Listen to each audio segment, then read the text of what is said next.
நெடுநாளாக நாங்கள் வீடியோக்கள் மூலம் இந்த காரியத்தை குறித்து பேசியிருந்தோம். ஆனா இன்று தேவன் தாமே எங்களுக்கு முகமுகமாய் பேசி அந்த காரியத்தை குறித்து ஒரு தெளிவான ஒரு முடிவுக்கு வர்றதுக்கு கடவுள் வாய்ப்பை தந்திருக்கிறார். அதுக்காக நான் கடவுளுக்கும் அதே நேரம் உங்களுக்கும் நன்றி. நன்றி பிரதர், தேங்க்யூ. கண்டிப்பாக. இன்னைக்கு வீடியோல எதை பத்தி பேச போறோம்னா ட்ரினிட்டி. அதாவது ட்ரினிட்டி வேதத்தின்படி சரியானதா இல்லையா என்பதை குறித்து தான் பார்க்க போறோம். கிட்டத்தட்ட ஒரு டிபேட் மாதிரி கூட தான் செல்லும். ஆனால் அது கேட்கிற உங்களுக்கு அது ஒரு பயனுள்ளதாக இருக்கும். உண்மை என்னன்னு தெரியணும். ஏன்னா சத்தியத்தை நீங்கள் அறியும் போது சத்தியம்தான் உங்களை விடுதலையாக்கும். சத்தியத்தை அறியாமல் விடுதலை ஆகணும்னு நினைத்தா விடுதலை ஆக முடியாது. ஆனால் சத்தியத்தை அறிவதற்காக தான் இந்த ஒரு வீடியோ. பிரதர், நீங்க ட்ரினிட்டினா என்ன நினைக்கீங்க? இல்ல உங்களுடைய பார்வையை பற்றி சொல்லிருங்க. ட்ரினிட்டினா நீங்க எதை பற்றி இது பண்றீங்க? இப்ப எப்படி இந்த ட்ரினிட்டி என்ற வார்த்தைய நாங்க பொதுவா பாவிக்கிறது இல்லை, தேவனுடைய சபை பாவிக்கிறது இல்லை. சரி, நாங்க தேவத்துவம் என்ற ஒரு கருத்தை தான் முன்வைக்கிறோம். தேவத்துவம், அதாவது பிதாகுமார பரிசுத்தாவி மூவர் இருக்கிறார்கள்ன்றதை நம்புறோம். ஆனா ட்ரினிட்டி என்ற வேர்டை பாவிக்கிறது இல்லை. காரணம், இந்த ட்ரினிட்டி என்ற வேர்டுக்கு திருத்துவத்தை நம்புகின்ற ஒவ்வொரு கிறிஸ்தவ சபைகளும் ஒவ்வொரு விதமான விளக்கங்களை கொடுக்கும். அடுத்தது, நீங்க சென்று, அதாவது ஒரு இறைவன் நம்புறீங்க, அதாவது இறைவன் ஒரு ஆள் தான், ஒரு நபர் தான், மூவர் அல்ல என்று நம்புற உங்களுடைய கொள்கையில இருக்கிற பலரை குறித்து நான் ஆராய்ந்து பார்த்த பொழுது அவர்களும் இதை குறித்து பல்வேறு தரப்பட்ட வித்தியாசமான கருத்துக்களை உடையவர்களா இருக்கிறார். நான் சொல்றது சரியா பிள்ளையா? சரி, சரிதான். ஆனா நம்ம அதை குறித்து தெளிவா பார்ப்போம். ஏன்னா நம்ம கடவுளை ஒரு 3 நபருக்குள்ள நம்ம அடக்க முடியாது. ஏன்னா நம்மளுடைய சைட்டு படி நம்ம அவரை பார்க்க முடியாது. நமக்கு எல்லாத்துக்கும் அப்பாற்பட்டவர். ஆனா பைபிள் என்ன சொல்லுதுன்னா, எங்கேயுமே தேவன் ஒருவர் ஒருவர் ஒருவர் தான் எல்லா வசனமே சொல்லுது. ஏன்னா நானும் பைபிளுக்கு உட்பட்டு தான் பேசுறேன், நீங்களும் பைபிளுக்கு உட்பட்டு தான் பேசணும். பைபிளுக்கு உட்படாம நம்ம 2 பேருமே பேசுறது ஒரு வீணான காரியம். பைபிள் தான் சொல்லுது. அதனாலதான் நான் வீடியோ போட்டுக்கிட்டு இருக்கேன். உங்ககிட்ட நம்ம இதை பத்தி விவாதம் பண்றோம். பைபிள் தான் டைரக்டா சொல்லுது. ஏன்னா நீங்களும் பைபிள் தான் போதிக்கீங்க, நானும் பைபிள் தான் போதிக்கேன். அப்படித்தானே? அப்படிங்கும்போது பைபிள் என்ன சொல்லுதுன்னா, தேவன் ஒருவர்னு பழைய ஏற்பாடு ஃபுல்லா எத்தனையோ மில்லியன்ஸ் ஆஃப் வேர்ஸ் சொல்லிட்டு இருக்கு. புதிய ஏற்பாடுலயும் பவுல் அதை தான் மென்ஷன் பண்றாரு. அப்படி இருக்கும்போது தேவன் திருத்துவ தேவனாக இருக்கிறார் அப்படின்னு இப்ப போதிக்காங்க. அது எப்படி சரியாக இருக்கும்? ஏன்னா நீங்க சொன்னீங்க தேவத்துவம் அது தேவத்துவம் கர்த்தத்துவம்னா பைபிள்ல இருக்க தவிர திருத்துவம் பைபிள்ல கிடையாது. பிரதான கற்பனையே சொல்லுது, உன் தேவனாகிய கர்த்தர் ஒருவரே கர்த்தர்னு சொல்லுது. அப்படின்னா இது மேஜரான கட்டளைனா எதுனா தேவன் ஒருவர் தான். அப்படின்னா அந்த மேஜரான கட்டளையே இவங்க தேவன் திருத்துவர்னு மாத்துறாங்கல்ல. அப்படின்னா அதை கண்டிப்பாக அதை குறிச்சு அதுதானே பேஸ். அப்படி பேஸோடைய அஸ்திபாரத்தையே உடைக்கிறாங்கல்ல. அப்படின்னா அது எவ்வளவு தவறா இருக்குன்னு சொல்லிதான் நாங்க போதிச்சுட்டு இருக்கோம். அதை குறித்து உங்க பார்வையை சொல்லுங்க. இப்ப நான் அந்த கருத்தை குறிச்சு சொல்றதுக்கு முன்னுக்கு எனக்கு உங்களுடைய கருத்துன்னு அடிப்படை நோக்கம் தெரியுது.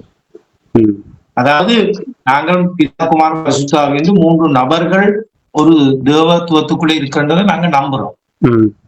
இப்ப உங்களுடைய அடிப்படையின்படி பழைய ஏற்பாட்டு காலத்துல கடவுள் ஒருவராக செயற்பட்டினமா அல்லது இருவராக செயற்பட்டுச்சு பழைய ஏற்பாட்டு காலம்? இல்ல, அதாவது பழைய ஏற்பாடுல இருக்கிற தேவன் புதிய ஏற்பாடுல மாற போறது கிடையாது. ஏன்னா தேவன் மாறாதவரா இருக்கிறான்னு இருக்காரு. அப்படின்னா பழைய ஏற்பாடுலயும் தேவன் ஒருத்தரா தான் செயல்படுறாரு, அதே புதிய ஏற்பாடுலயும் தேவன் ஒருத்தரா தான் செயல்படுறாரு. நீங்க ஏன் பழைய ஏற்பாடுல தேவன் ஒருத்தரா செயல்படுறாரு, புதிய ஏற்பாடுல மூவரா செயல்படுறாருன்னு போதிக்கிறது? அப்படின்னா தேவன் மாறாதவரா இருக்கிறார். அப்புறம் எல்லாருடைய கட்டளைகளும் அது மீறப்படும் அல்லவா, பிரதான கட்டளையை. அப்ப உங்களுடைய தெளிவான கருத்து என்னன்னா, பழைய ஏற்பாட்டிலும் தேவன் ஒருவராத்தான் செயற்பட்டிருக்காரே ஒழிய புதியகுமாரன் பரிசுத்தாவியின் அடிப்படையில செயற்பட இல்லை என்றதான் உங்களுடைய கருத்து. இரண்டாவது, இந்த பழைய ஏற்பாட்டில் இருக்கிற கர்த்தர், பழைய ஏற்பாட்டில் இருக்கிற கர்த்தர் ஒருவராக இருக்கின்ற அந்த கர்த்தர் தன்னுடைய மகிமையும் மகத்துவத்தையும் யாராவது அவருடைய தூதர்களுக்கு கொடுத்திருக்கிறார். இல்ல அவரோட மகிமை யாருக்குமே அவர் கொடுக்க மாட்டாரு. அதுல நீங்க தெளிவா இருக்கிறீங்க. அதாவது தேவனுடைய தூதர்கள் யாருமே கர்த்தருடைய மகிமைய எடுக்கவும் முடியாது, உங்களுடைய நாமத்தை பெறவும் முடியாது என்பதுல நீங்கள் தெளிவாக இருக்கிறீங்க. ஆமா, வசனம் தான் சொல்லுது, அவர் மகிமையை நான் யாருக்கும் கொடுக்க மாட்டேன். சரி, அப்ப அதுல நீங்க தெளிவா இருக்கிறீங்க. அப்ப நாங்கள் பழைய ஏற்பாட்டு காலத்துல இப்ப ஒரு வித்தியாசமான ஒரு கருத்தை நான் உங்களுக்கு காண்பிக்க போறேன். நீங்க அதை குறிச்சு எனக்கு விளக்கம் அளிங்க. யாத்திராமம் 3ஆம் அதிகாரத்துக்கு நாங்கள் கடந்துக்கிறோம். யாத்திராகமம் 3வது அதிகாரம். நீங்க வாசிக்கிற ஒன்றுதான் நானும் வேதாகம் வச்சிருக்கிறேன். நான் என்னாலையும் வாசிக்க முடியும். யாத்திராகமம் 3வது அதிகாரம்.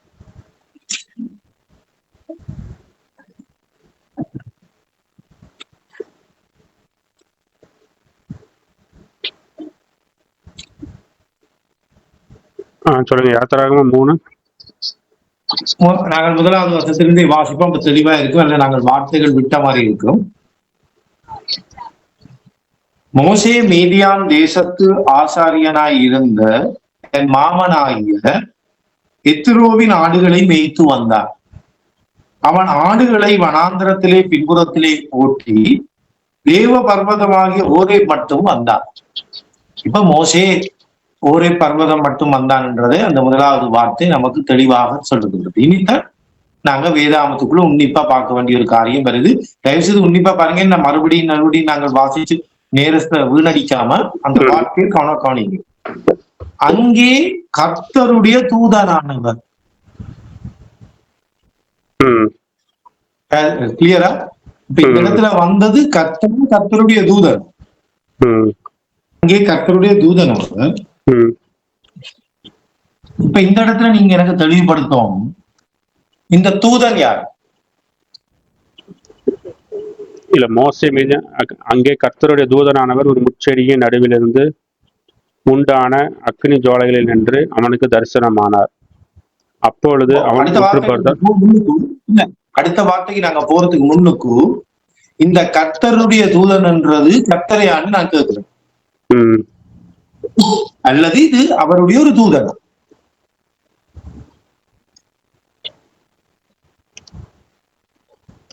என்ன கேக்குங்க, திரும்ப சொல்லுங்க. இந்த கர்த்தருடைய தூதன் தானே அவர் கர்த்தர் இல்லையா, அல்லது அவர் கர்த்தருடைய தூதனான்னு கேட்கும்? இல்ல, அடுத்த வருஷத்தை வாசித்துருவோம். அங்கே கர்த்தருடைய தூதனானவர் ஒரு முச்செடி நடுவில் இருந்து உண்டான அக்கஜோலைகள் என்று அவனுக்கு தரிசனமானார். அப்பொழுது அவன் உற்று பார்த்தான். முச்செடி அக்கனியினால் ஜாலி திறந்தது, அது வெந்து போகாமல் இருந்தது. அப்பொழுது மோசே, இந்த முச்செடி வெந்து போகாதிருக்கிறது என்ன என்று நான் கிட்ட போய் அற்புத சாயத்தை பார்ப்பேன். அவன் பார்க்கும்படி கிட்ட வருகிறதை கர்த்தர் கண்டார். முச்செடி நடுவிலிருந்து தேவன் அவனை நோக்கி மோசே மோசே என்று கூப்பிட்டார். அவனா இப்ப கர்த்தருடைய தூதனானவர் வந்து முச்செடியின் நடுவுல இருக்காரு, அப்படித்தானே? இப்ப அடுத்தது 3-4 வந்து தேவன் முச்செடியின் நடுவில் இருந்து இருக்கு, அப்படித்தானே இருக்கு? சரி, குட். கர்த்தருடைய தூதனானவரும் முச்செடியின் நடுவுல இருக்காரு, கர்த்தருடைய தூதனும் முச்செடியின் நடுவுல இருக்காரு, இப்ப தேவனும் முச்செடி நடுவுல இருக்காரு. அப்ப நீங்க இதுல என்ன கேள்வி கேட்கீங்க? இல்ல, நான் கேட்கிறேன், இந்த கர்த்தருடைய தூதன் என்று சொல்றது தேவனையாண்டு கேட்கிறேன். ஆமா, அது தேவனை தான் மீன் பண்ணுது. கர்த்தருடைய தூதன்? ஆமா, கர்த்தருடைய தூதன் தேவன் தான். அது அப்படித்தானே பைபிள் எப்படி தேவனாக இருக்க முடியும்? இப்ப கர்த்தருடைய தூதன் இல்ல, நான் என்ன கேட்கறேன்னா, இப்ப தேவன் மனுஷனாவே வந்திருக்கும் போது ஏன் தேவன் தூதனாக ஆக முடியாதா? Very good. அது இந்த பூமிக்கு அவர் மனிதனாகவே வந்தார். மனிதனா நடிக்க மனிதனாய் வந்தார். பழைய ஏற்பாடு காலத்துல அவர் தூதனாக வர வேண்டிய அவசியம் இல்லை. அவர் தேவன். நீங்க தானே சொல்லிட்டீங்க அவர் ஒருவர். அப்ப நீங்களே இப்ப சொல்றீங்க அவர் ஒருவர் தூதனாக அவர் ஒருவருங்கிறதுனால அவரால் தூதனை வர முடியாது, அவரால் மனுஷனா வர முடியாதுங்கிறது மீனிங் கிடையாது. நான் அவர் தூதனாக வர முடியாதுன்னு சொல்ல. ஏன் கடவுளால ஏன் கடவுள இல்ல நான் என்ன கேட்க, ஏன் தேவனா உங்களுடைய மூளைக்கு தகுந்த போல அதுக்குள்ள உட்படுறீங்க? கடவுள் நினைச்சனா அவரால் எப்படினாலும் அவரால் செயல்பட முடியும். அப்போ வடிவா விளங்குது உங்களுக்கு, தேவன் ஒருவரா செயற்படுவீங்க. அவர் பழைய ஏற்பாட்டு காலத்திலே தூதனா செயற்பட்டிருக்கிறார். நீங்க சொல்றபடி சில நேரம் மனிதனாகவும் செயற்பட்டிருக்கலாம். அப்ப பழைய ஏற்பாட்டு காலத்திலே ஒரு கடவுள் பல்வேறுபட்ட முகங்களில் செயல்பட்டிருக்கிறார் என்று நீங்க ஒத்துக்கொள்வீங்க. அதாவது அவர் மனுஷனா வந்தது நிமித்தம் அவர் ரெண்டாவது தேவனா அப்படி கிடையாதுல்ல. அவர் தூதனா வந்ததுனால அவர் ரெண்டாவது தேவன் கிடையாது. அவர் நினைச்சனா நம்மளுடைய சைட் படி நீங்க சைட் படி தான் பாக்கீங்க. அதாவது ஒரு பல்வேறு முகங்கள் தெரியுதுனால நீங்க அதை வந்து ஒருவரா தான் பார்க்கணும். அதைத்தான் பைபிள் மென்ஷன் பண்ணுது. அதாவது எத்தனை அவர் உங்க தேவனால ஒரே நேரத்துல எத்தனை இடத்துலயும் இருக்க முடியுமா? இருக்க முடியும். உங்க தேவனால ஒரே நேரத்துல எத்தனை இடத்துல இருக்க முடியாதா? இல்ல நீங்க அப்படியா நினைக்கீங்க? இல்ல நான் என்ன கேட்கேன்னா உங்க தேவனால ஒரே நேரத்துல எல்லா இடத்துலயும் இருக்க முடியாதா? உங்களோட கேள்விக்கு பதிலளிச்சு நான் கேட்ட கேள்வியை நீங்க சரியா விளங்கி கொள்ளுங்க. எங்கட தேவனால உங்களோட கேள்விக்கான பதில் ஒரே நேரத்துல எல்லா இடத்திலும் இருக்க முடியும். அதனாலதான் நாங்கள் இங்கிலீஷ்ல அதை ஒம்னி பிரசன்ட் என்றோம். அதாவது எல்லா இடத்திலும் இருக்கு. இப்ப நான் கேட்கிற கேள்வி அதை இல்ல. பழைய ஏற்பாட்டுல ஒரே கடவுள், நீங்க தெளிவா சொன்னீங்க, எங்கட கடவுள் அப்படி 2ஆக 3ஆக இல்லையன்னு. கடவுள் தூதனாக வர வேண்டிய அவசியம் அவர்தான் தூதனுக்கு கொடுக்கிற மடிப்பா இல்லை. கடைசியா பைபிள் வாசிக்கிறவங்க எல்லாம் என்ன சொல்லுவாங்கன்னா, இதில் ஒரு தூதனை போய் கடவுள் என்று சொல்லி வழிபடுறாங்கன்னு சொல்லுவாங்க. மனிதனாய் அவர் வந்தது வேறு. அது மனித அவதாரமாவே எடுத்து அவர் ஒரு கண்ணின் வயிற்றில பிறந்து வந்தார் என்று சொல்லும் பொழுது அது மனிதனாக அவர் இந்த பூமிக்கு வந்தார். அது ஓகே. அதுக்கு பிறகு நீங்கள் அவர் மனிதனாய் வந்தார் என்று பேசுறது வேறு. ஆனா கடவுள் ஒருவராய் இருக்கும் பொழுது அவருடைய மகிமையை நான் இன்னொருவருக்கு கொடுக்க மாட்டேன் என்று சொல்லி இருக்கும் பொழுது அவர் தூதன் என்று தன்னை அழைத்துக் கொள்ள வேண்டிய அவசியம் இல்லை. அவர் வர முடியாதுன்னு சொல்லுங்க, உடைய விளங்கி கொள்ளுங்க. வருவதற்கான காரணத்தை சொல்லுங்கன்னு சொல்றேன். இல்ல இப்ப நீங்க இல்ல நீங்க என்ன மீன் பண்ண வரீங்கன்னா, அவர் மகிமையை வேறொருக்குன்னு கூடாருன்னா அப்படின்னா அவர் மனுஷனா வந்துட்டாரு அப்படின்னா இவர் அவர் கிடையாது நீங்க சொல்றீங்களா? அவர் தான் மனுஷனா வந்திருக்காரு. நீங்க இப்ப கேட்கிற கேள்விக்கு நான் அதுக்கும் பதில் சொல்றேன். அப்படின்னா அவர் மனுஷனா வரலையா? அவர் மனுஷனா வரலையா? வேற ஒருத்தர் வந்திருக்காரு. கேளுங்க. அவர் இந்த பூமியில மனுக்குலத்தினுடைய பாவத்தை மீட்பதற்காக தன் ஜீவனை கொடுக்க, சரியா, வார்த்தை என்ற இயேசுவானவர் இந்த உலகத்துக்கு வந்தார் என்பதை நாங்கள் நம்புகிறோம். அது அவர் வருவார் என்று சொல்லப்பட்டிருந்தபடி வருவார். நீங்க அதே மாதிரி ஒரு தீர்க்க தரிசனத்தை எடுத்து காட்டுங்க, நான் தூதனாய் வருவேன், நான் தூதனாய் செயல்படுவேன். நோ, நான் உங்களுக்கு தெளிவா காட்டுறேன். தூதன் என்றவர் வேற. இப்ப பாருங்க, நான் உங்களுக்கு யாத்ராமம் 23ஆம் அதிகாரத்துக்கு கடந்து போகும்.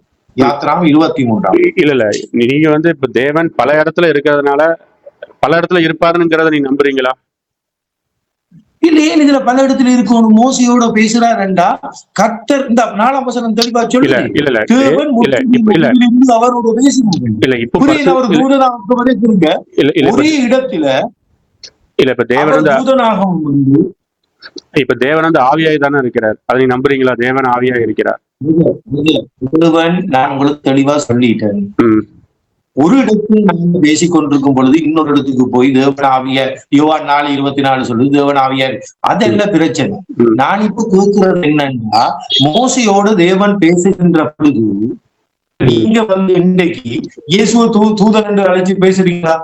இப்ப நீங்க இயேசுவை பற்றி இன்றைக்கு உலகத்துக்கு மக்களுக்கு சொல்லும் பொழுது எங்களுக்கு ஒரே பிதா உண்டு என்று சொல்லும் பொழுது இல்ல எங்களுக்கு ஒரே தூதன் உண்டு என்று சொல்றீங்களா? இல்ல சொல்ல முடியாது. அதே மாதிரி இப்போ நம்ம தேவன் மனுஷனா இல்ல தேவன் மனுஷனா வந்தாரு. இல்ல தேவன் மனுஷனா வந்தாரு. அதனால இப்போ தேவன் மனுஷனா இருக்காரு. இப்போ இயேசு கிறிஸ்து மனுஷன் நம்ம பேச முடியுமா? பேச முடியாது. நான் மனுஷனை பற்றி பேச இல்லை. நீங்க புதிய ஏற்பாட்டுக்குள்ள போயிட்டீங்க. நான் பழைய ஏற்பாட்டுல தான் இருக்கு. புதிய ஏற்பாட்டுக்கு வரப்போம். ஆரம்பத்துல இருந்து வந்தா தான் எங்களுக்கு தெரியும் தேவன் எப்படி செயற்பட்டு இருக்கிறாரு. புதிய ஏற்பாட்டுல இருந்து எங்களுடைய கிறிஸ்தவம் ஆரம்பிக்க இல்லையே. ஆதாம்ல இருந்து இந்த செயற்பாடை நாங்க பார்க்கிறோம். அப்ப பழைய ஏற்பாட்டு காலத்துல மனிதனாய் வராத காலத்துல தேவன் இஸ்ரவேல் ஜனங்களோடு பேசுற காலத்துல ஒரே தேவன் அவர்கள் நம்பினார்கள் என்று இருக்கும் பொழுது ஒரு தூதராக அவர் வர வேண்டிய அவசியம் இல்லையே. இரண்டாவது ஒரு தேவதூதன் என்று தன்னை அவர் சித்தரிக்க வேண்டிய அவசியம் இல்லையே. தூதருக்கு தன்னுடைய நாம கொடுக்க வேண்டிய அவசியம் கொடுக்க கூடாது. இல்ல நான் என்ன கேட்கனா, ஒரே தேவன் தான், அவரால் எப்படினாலும் அவரால் செயல்பட முடியும். நீங்க ஏன் அவர் இப்படிதான் இருப்பாரு, அவர் இப்படி வரமாட்டாரு அப்படின்னு ஏன் அடக்குறீங்க? அதான் கேள்வி. நான் சொல்ல இல்லை, நீங்க தான் ஆரம்பத்தில் இந்த பேச்சு நான் தெளிவா கேட்டேன். தேவன் கௌரவத்தை தூதனுக்கு கொடுப்பாரான்னு நான் கேட்டேன் உங்களுக்கு. நீங்க தெளிவா இந்த வீடியோல சொன்னீங்க. இல்ல அவர் தூதனுக்கு கொடுக்க மாட்டாரு. ஆனா அவர் தூதனா வரும்போது அது அவர் தானே. அவர் தூதனா வந்தாலும் அது அவர் தான், அவர் மனுஷனா வந்தாலும் அது அவர் தான். அதனால ஒரு மகிமை வேற யாருமே கொடுக்கல. ஏசு கிறிஸ்து இப்ப நீங்க என்ன சொல்றீங்கன்னா ஏசு கிறிஸ்து வேற ஒருவர்னா அப்புறம் மகிமையை இன்னொருத்தருக்கு கொடுத்துட்டாருல வரும். அதுக்கு நீங்க பதிலளிங்க அப்படின்னா. இல்ல எனக்கு விளங்கிட்டு. இப்ப நீங்க சொல்ற கருத்து விளங்கிட்டு. இப்ப அவரு தூதனா வர வேணும். இப்ப மனிதனா அவர் வர வேண்டிய ஒரு கஷ்டம் இருந்தது, கடமை இருந்தது. அது தெளிவாக வேதத்திலே தீர்க்கதரிசனம் எழுதப்பட்டிருந்தது. நான் மனிதனாய் இந்த உலகத்துக்கு வருவேன், வயிற்றில் பிறப்பேன். ஏசாயா 7:14 சொல்லுது. பெத்லெஹேம்ல பிறப்பார் 5:2 சொல்லுது. ஏசாயா 53ஆம் அதிகாரம், சங்கீதம் 22ஆம் அதிகாரம் அவருடைய மரணத்தை பத்தி சித்தரிக்குது. அது சொல்லப்பட்டிருந்தது.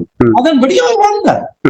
அந்த வந்தவரும் 100% மனிதனும் 100% தேவன் என்று வேதம் சித்தரிக்குது. எங்களுக்கு பிரச்சனை. இப்ப பழைய ஏற்பாட்டில் இருக்கிற ஒரு தேவன் என் மகிமையை இன்னொருவருக்கு கொடுக்க மாட்டேன் என்று சொல்லி அவரை தூதனாக வரும். இப்ப தூதனா வந்தவர் 4வது வசனத்தில் சரி, இப்ப அவர் தூதனா வந்ததுனால உங்களுக்கு என்ன கஷ்டம்னு கேட்கேன். அவர் நினைச்சா அவரால் எவ்வளவு நாள் வர முடியும்? இல்ல நீங்க அப்ப அந்த கர்த்தருடைய தூதனானவர் நடுவில் இருக்காரு, அப்புறம் நீங்க அதை யாரை மென்ஷன் பண்றீங்க? நீங்க வாஸ்து அந்த யாத்திராகமம் 3 அதிகாரத்திலேயே கர்த்தருடைய தூதனானவர் முட்செடி நடுவில் இருந்தாருன்னு இருக்கு. இப்ப நீங்க அவரை யாருன்னு மென்ஷன் பண்றீங்க? நான் சொல்லிட்டு அவர் தேவன் தான் சொல்லிட்டேன். இல்ல நீங்க தேவன் தான் சொல்லிட்டு இப்ப நீங்க ஒத்துக்கொள்ளணும். உங்களோட ஒரு தேவன் தூதன் என்று அவரை சொல்லலாம்.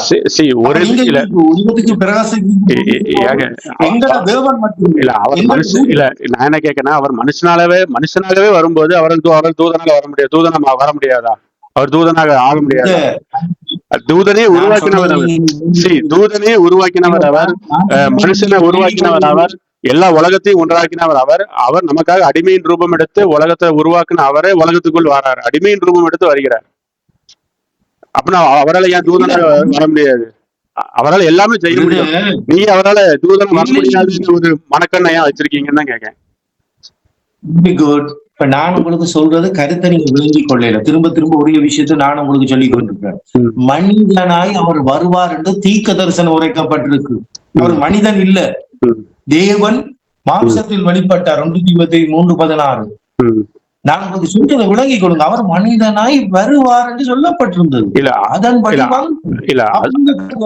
நான் தூதனாய் வருவேன் என்று சொல்ற வசனத்தை காட்டி பைபிள் இல்ல. ஏன் அவர் மனுஷனா வருவேன் தீர்க்க தரிசனம் உரைக்கப்பட்டிருக்குன்னா, மனுஷன் கஷ்டத்துக்குள்ள வந்துட்டான். உலகத்துல வந்ததுன்னா இப்ப கஷ்டப்படுறான், பாடுபடுகிறான். அது தெரியல. இப்ப பாவத்தின் நிமித்தம் இப்போ சரீர ரீதியா நீங்களும் கஷ்டப்படுறீங்க, நானும் அந்த உலகத்துல கஷ்டப்படுறேன்னு செய்யறேன். அதனால மனுஷனுக்கு ஒரு விடுதலை கொடுக்கறதுக்காக அவர் வந்தார். இப்ப தூதருக்கு அவர் தேவையே இல்லையே. தூதன் கஷ்டப்பட மாட்டார்களே. தூதர்களுக்கு சாவே கிடையாது. அப்புறம் தூதர்களுக்காக தீர்க்க தரிசனமா எழுதணுங்கிற அவசியம் கிடையாதுன்னு நான் சொல்றேன். கர்த்தருடைய தூதன் என்று தேவதூதர்கள் இருக்கிறார்களா இல்லையா? இல்ல, என்னது எப்படி கர்த்தருடைய தூதர் என்று சொல்றது தேவதூதர்களே இல்லையா பழைய ஏற்பாட்டுல? இல்ல தேவதூதர்கள் உண்டு. இப்ப மனிதர்கள் நம்மளும் இருக்கும் இந்த உலகத்துல. நம்ம தேவதூதர்களை கர்த்தருடைய தூதன் என்று சொல்றது யெகோவா தேவனா தேவதூதரா? அவ்வளவுதான் இந்த கேள்வி. இல்ல கர்த்தருடைய தூதர்னால இல்ல, நீ கர்த்தருடைய தூதனால நீங்க யார சொல்றீங்க? நான் சொல்றது இல்ல. நான் இல்ல நீங்க சொல்லுங்க. நீங்க கர்த்தருடைய தூதனால நீங்க யார சொல்றீங்க? சொல்லுங்க. கர்த்தருடைய தூதன என்ன? கர்த்தருடைய தூதன இல்ல, கர்த்தருடைய தூதனாக வந்தாரு. கர்த்தரும் ஒண்ணுதான், கர்த்தருடைய தூதனானவரும் ஒண்ணுதான். ஏன் நீங்க எதையும் பிரிச்சு பாக்கீங்க? இப்ப நம்முடைய பிதாவாகிய தேவனாலும் கர்த்தராகிய இயேசு கிறிஸ்துனாலும் என்ன அர்த்தம்? அவர் தான் இவரு. நீங்க ஏன் பிரிச்சு பாக்கீங்க?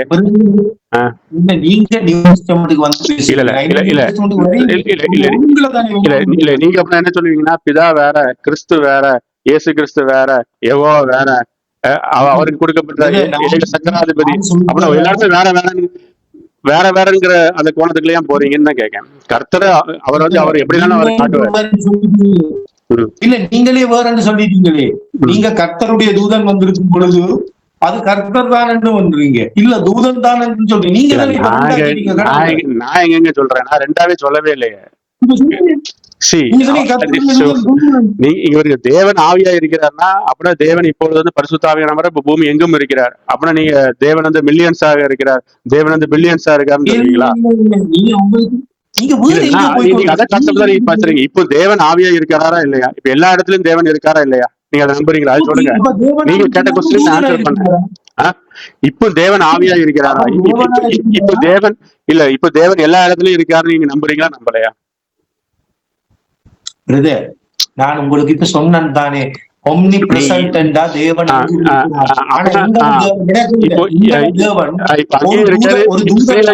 ஸ்ரீலங்காலயும் இருக்காரு, இப்ப இந்தியாலயும் இருக்காரு, புரியுதா? அப்போ ஜப்பான்லயும் இருக்காரு, யூஎஸ்லயும் இருக்காரு, பிரான்ஸ்லயும் இருக்காரு, ஜெர்மனிலயும் இருக்காரு.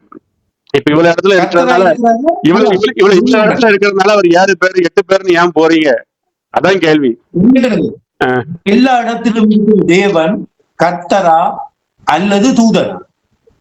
எப்படி இந்த எல்லா இடத்திலும் இருக்கிற தேவன், ஸ்ரீலங்காவிலும் இந்தியாவிலும் ஜப்பானிலும் இருக்கிற தேவன் தூதன் என்று சொல்றீர்களா அல்லது கர்த்தர் என்று சொல்றீங்களா? அவரை கர்த்தருடைய தூதன் என்று சொல்றீங்களா? கர்த்தர் இருக்கிற தேவன் ஆவியா இருக்கிறார். இப்ப நீங்க கேக்குற கேள்வி எப்படி தெரியுமா இருக்கு? இப்போ தேவன் வந்து இயேசு கிறிஸ்து மாம்சத்துல இருக்கும்போது மனுஷனா வந்தாரு. இப்போ தேவன் மனுஷனா இருக்காரா இல்ல தேவன் ஆவியா இருக்காரா நீங்க கேக்குற மாதிரி இருக்கு. அவர் இப்ப மனுஷனா இருக்காரு, இப்ப மனுஷனா இல்லையே அவர். அதே மாதிரி இப்போ தூதனா இல்ல, இப்போ அவர் வந்து ஆவியா இருக்கிறார். இப்ப எல்லா இடத்துலயுமே அவர் இருக்கார். அதுதான் புதிய ஏற்பாடு வந்து நமக்கு மென்ஷன் பண்ணுது, தேவன் ஆவியா இருக்கிறார். அவர் ஆவியோடு உண்மையோடு தொழுது கொள்ளும். அதான் சமாரிய ஸ்திரீட்ட போய் சொல்றாரு, எங்க பிதாவை எங்கும் தொழுது கொள்ளும் காலத்துல நம்ம இருக்கோம். ஏன்னா இப்ப பரிசுத்தாவினர் எல்லா இடத்துலயுமே இருக்காரு. பழைய ஏற்பாடுல அப்படி கிடையாது. நீங்க தயவு செய்து புதிய ஏற்பாட்டுக்கு கடந்து வராதீங்க. நாங்க இப்போ பழைய ஏற்பாட்டை பற்றி பேசிக் கொண்டிருக்கோம். இப்ப நம்ம புதிய ஏற்பாடுல பேசும்பொழுது உங்களோட மகேந்திரன் பேசும் பொழுது என்ன சொன்னார் என்றா, இவங்க ஒரு இடத்துல நிக்க மாட்டாங்க. இப்ப நான் யாத்ரா 3ஆம் அதிகாரத்துல 1ஆம் வசனம் தெளிவா வாக்கி கொண்டு போறேன். நீங்க எங்கெங்கயோ எல்லாம் போயிட்டீங்க. சரி, இப்போ தவளை நாவி அவரே சொல்றார். நான் அதை விரும்பல, அவர் சொல்றது மிகவும் தவறானது. ஆனா அவர் சொல்ற அந்த தவளை நாவி இப்ப நீங்க செயற்படுறீங்க. இப்போ புதிய ஏற்பாடு நம்ம கையில இருக்கா இல்லையா? சரி, பழைய ஏற்பாடுல நான் வரேன். இப்ப நீங்க ஃபர்ஸ்ட் ட்ரினிட்டினா எப்படி அண்டர்ஸ்டாண்ட் பண்றீங்க அதை சொல்லுங்க. ஃபர்ஸ்ட் நீங்க ட்ரினிட்டி அக்செப்ட் பண்ணல, நீங்க ட்ரினிட்டி அக்செப்ட் பண்ணல, ஓகே. ஆனா ட்ரினிட்டி கான்செப்ட் உங்களுக்குள்ள இருந்தாலும் நீங்க ட்ரினிட்டி அக்செப்ட் பண்றீங்கன்னா அர்த்தம். நீங்க இயேசு கிறிஸ்துவ பிதான்னு அக்செப்ட் பண்றீங்களா இல்ல நீங்க இயேசு கிறிஸ்துவ பிதான்னு அக்செப்ட் பண்றீங்களா? அத இந்த ஜனங்கள் கேட்கட்டும். இந்த வீடியோ பாக்குற ஒரு மக்கள் இருக்காங்கன்னா அவங்க கேட்கட்டும். நீங்க வந்து ட்ரினிட்டி அக்செப்ட் பண்ணல, நீங்க இயேசு கிறிஸ்துவ பிதான்னு அக்செப்ட் பண்றீங்களா? அதையும் நீங்க ஜனங்களுக்கு உங்களை இந்த கேள்விகளுக்கான சகலதுக்கான பதிலை நான் தரத்தான் போறேன். ஒரு கேள்வி வைக்க போறேன். நீங்க என்ன இதுல இருக்கீங்கிறது, நீங்க என்ன லாஜிக்ல இருக்கீங்க, நீங்க என்ன இதுல இருக்கீங்க சொல்லுவீங்க. நீங்க ஒரு கேள்வி கேட்டு நீங்க எவ்வளவு நேரம் கதைக்கிறீங்க அப்படியே சாப்பிட்டு இருக்கிறேன். நீங்க தான் கூட கதைக்கிறீங்க. வடிவ நீங்க கேளுங்க. நான் உங்களுக்கு இப்ப யாத்ரா 3ஆம் அதிகாரத்தை காட்சி ஒண்ணு பழைய ஏற்பாட்டில் இருந்து தேவன் எப்படி செயற்பட்டார் என்றத எல்லா மக்களும் இல்ல நீங்க கேட்டுட்டீங்கன்னு பதில் கொடுத்துட்டேன். நீங்க ஃபர்ஸ்ட் நீங்க இயேசு கிறிஸ்துவ பிதான்னு அக்செப்ட் பண்றீங்களா பண்ணலையா? அதுக்கு முதல்ல பதில கொடுங்க. அதுக்கப்புறம் அடுத்ததுக்குள்ள கடந்து போவோம். ஏன்னா அதுதான் நான் கேட்கறதுக்குள்ள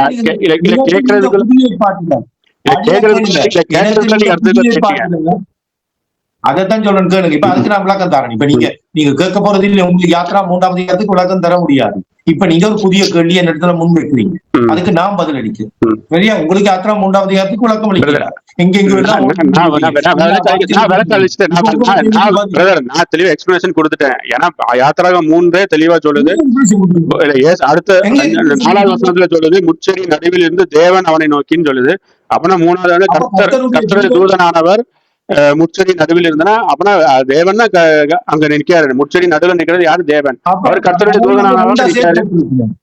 ரெண்டாவது பாக்கீங்க ஏன் 2 3? அதுதான் நான் கேட்கேன். தேவன் ஆவியா இருக்கிறார். இப்போ உலகமெங்கும் அவர் இருக்கிறார். அப்படின்னா அவர் பில்லியன்ஸாக இருக்கிறார், பில்லியன்ஸா இருக்காருன்னு நீங்க சொல்லுவீங்களா? ஏன் 2 3க்குள்ளதான் அவரை போய் அடக்குறீங்கன்னு தான் கேள்வி. நான் ரெண்டா சொல்ல இல்ல, நீங்க தான் ரெண்டா சொல்லுங்க. நீங்க தான் ரெண்டாவது மூணாவது சொன்னீங்க. கர்த்தருடைய தூதனானவர் வருது, தேவன் வருது, அவங்க 2 பேரும் சொல்றீங்க. அதுக்குதான் நான் கேள்வி கேட்கிறேன். தேவன் ஆவியா இருக்கிறார், எல்லா இடத்திலும் இருக்கிறார், அவர் அதுக்காக அவர் மில்லியன்ஸாக இருக்கிறார், பில்லியன்ஸாக இருக்கிறார் நீங்க போதிப்பீங்களா? நீங்க தான் சொல்லிருக்கீங்க அவர் 3 இதுக்குள்ள இருக்கிறார், 3ஆக செயல்பட்டார் அப்படின்னு. எங்கேயுமே பைபிள்ல அவர் 3ஆக செயல்பட்டார், 3 என்று வரல. அதைத்தான் அவங்க கேட்க, அவர் பில்லியன்ஸாக இருக்காரா?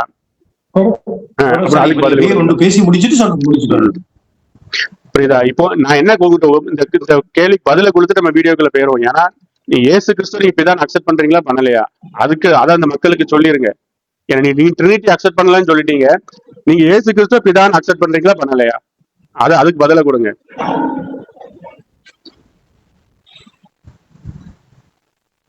சரியா? கேக்குதா? சிக்னல்ல ஒரு ப்ராப்ளம் இருக்கு. இல்ல நான் பேசுறது கேக்குதா? ஹலோ,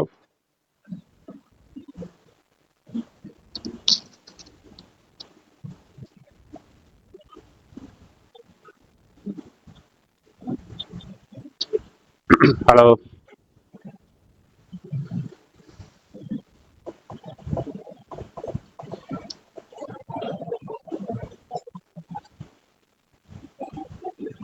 ஹலோ, கேக்குதா? பிரதர் நீங்க பேசுற ஒன்றுமே கேட்கு. இப்ப கேக்குதா? ஹலோ, இப்போ ஓகே. அதத்தான் பிரதர், இப்ப நீங்க இத 2 பேரா பாக்கீங்கல்ல. அப்பொழுது அவர், இப்ப பாருங்க யாத்திராகமம் 3:5, அப்பொழுது அவர் இங்கு கிட்டி சேராக உன் கால்களில் இருக்கிற பாதரட்சை கலட்டி போடுன்னு சொல்றாரு. இப்ப இங்க அவரும் தான் வருது. இப்ப ஏன் நீங்க கர்த்தருடைய தூதனானவரையும் தேவனையும் ஏன் 2 பேரா நீங்க பாக்கீங்க? இங்க அவரும் தானே வருது. இப்ப நீங்க 2 பேருனா இப்ப அதற்கு அவர்கள் வந்திருக்கணும். அப்பொழுது அவர்கள் இங்கே கிட்டி சேராகல சொல்லியிருக்கணும். சரி, ஓகே. இப்ப நீங்க கேட்டதுக்கு நான் பதிலளிக்கிறேன், கேளுங்க. ஒரே ஒரு பதில மட்டும் சொல்லிட்டு நீங்க வீடியோக்குள்ள போவோம். ஏன்னா நீங்க இயேசு கிறிஸ்து பிதான் அக்செப்ட் பண்றீங்களா? சொல்லுங்க. அது ரைட். இப்ப உங்களுக்கு எதுக்கு வேணும்? யாத்ரா 3ஆம் அதிகாரத்துக்கான விளக்கம் வேணுமா, இயேசு பிதான்றதுக்கான விளக்கம் வேணுமா? இப்ப நீங்க இயேசு கிறிஸ்து பிதான் அக்செப்ட் பண்றீங்களா பண்ணலையா? அதுக்கு எஸ் ஆர் நோ சொல்லுங்க. அதுக்கு பதில் அளிக்கிறேன், கேளுங்க. புதிய ஏற்பாட்டுல எங்காவது ஒரு இடத்தில் பார்த்த பார்வையிலே இது இயேசுதான் பேசுகிறார், நான் பிதா என்று சொல்லுகின்ற ஒரு வசனத்தை அவர் உயிரோடு இருக்கிற காலத்திலேயோ அல்ல அவருடைய மரணத்துக்கு பிறகு வேதாமத்தை எழுதின தீர்க்கதரிசிகள் மூலமாகவோ அவரை பிதா என்று சொன்ன ஒரு வார்த்தையை நீங்கள் வேதாமத்தில் எனக்கு காட்டு. நான் காட்டுறேன். இப்போ இல்ல அதே மாதிரி இப்ப நீங்க இயேசு கிறிஸ்துவ தேவன் அக்செப்ட் பண்றீங்களா பிரதர்? இப்ப நீங்க நீங்க நீங்க உங்களுக்கு எதுவுமே விளக்கம் இல்லாம பேசிக்கொண்டிருக்கீங்க. முதல் என்ன கேட்டீங்க? இயேசு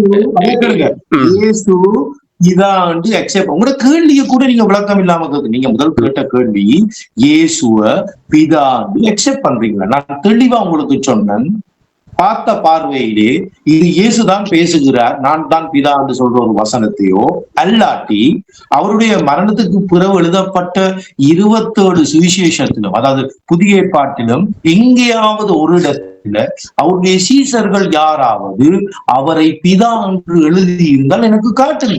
இல்ல அதான் 2 Corinthians 6:18 எடுங்க. அது வருவாரு. அதுல இயேசு சொன்னதாக இல்லையே. நான் சொல்றது இயேசு யார் எழுதுனா?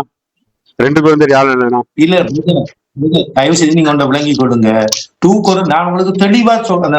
நான் சொல்ற கேள்வி உங்களுக்கு விளங்கி கொள்ளக்கூடிய ஒரு பக்குவம் இல்லை என்று நான் சொல்றேன். சந்தேகத்துக்கு இடம் இல்லாம இது இயேசுவைத்தான் சொல்லுகின்றது என்று ஒரு பிதா என்று சொல்லுகின்ற ஒரு வார்த்தையை வேதாமத்தில் காட்டுங்க.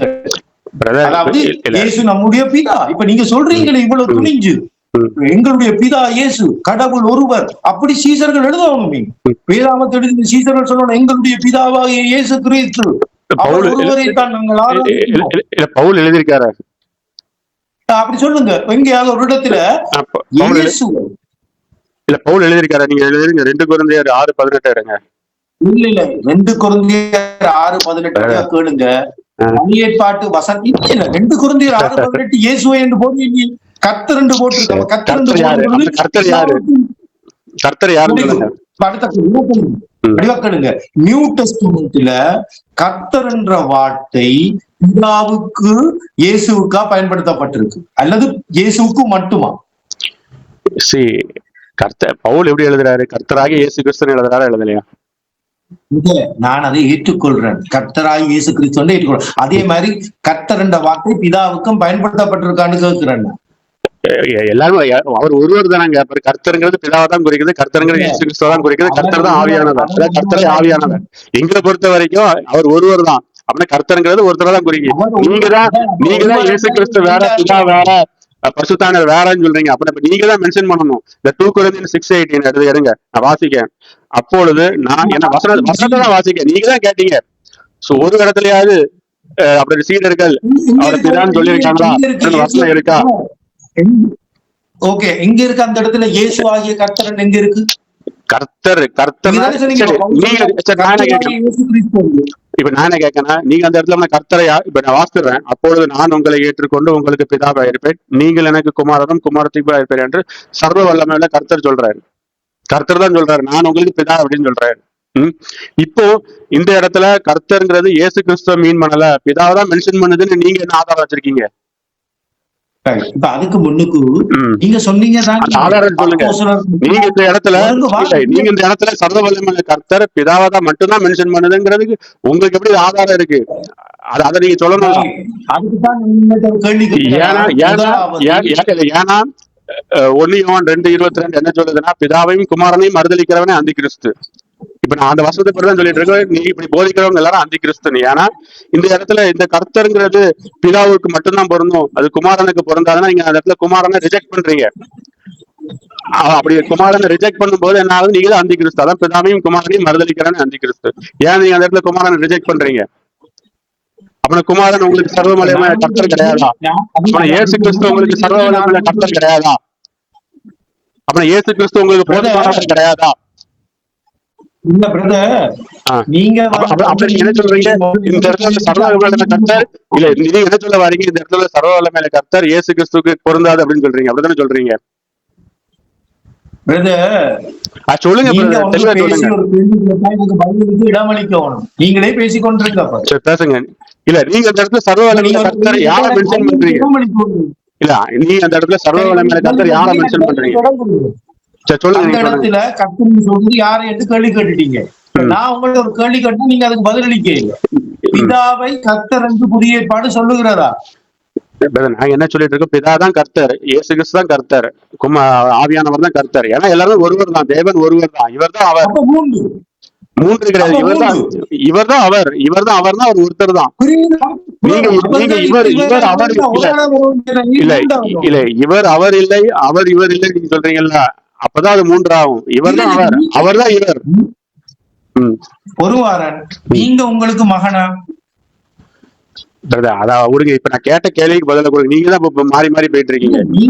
இந்த இடத்துல நீங்க உங்களுக்கு மகனாவும் எங்கேயாவது இருந்திருக்கிறீங்களா? நீங்களே உங்களோட அப்பா, நீங்களே உங்களோட மகன். இல்ல, நான் என்னுடைய அப்பாவுக்கு நான் பையன், என்னுடைய பொண்ணுக்கு நான் அப்பா. நானும் எங்க பிதாவும் குமாரனும் இருக்கிறது.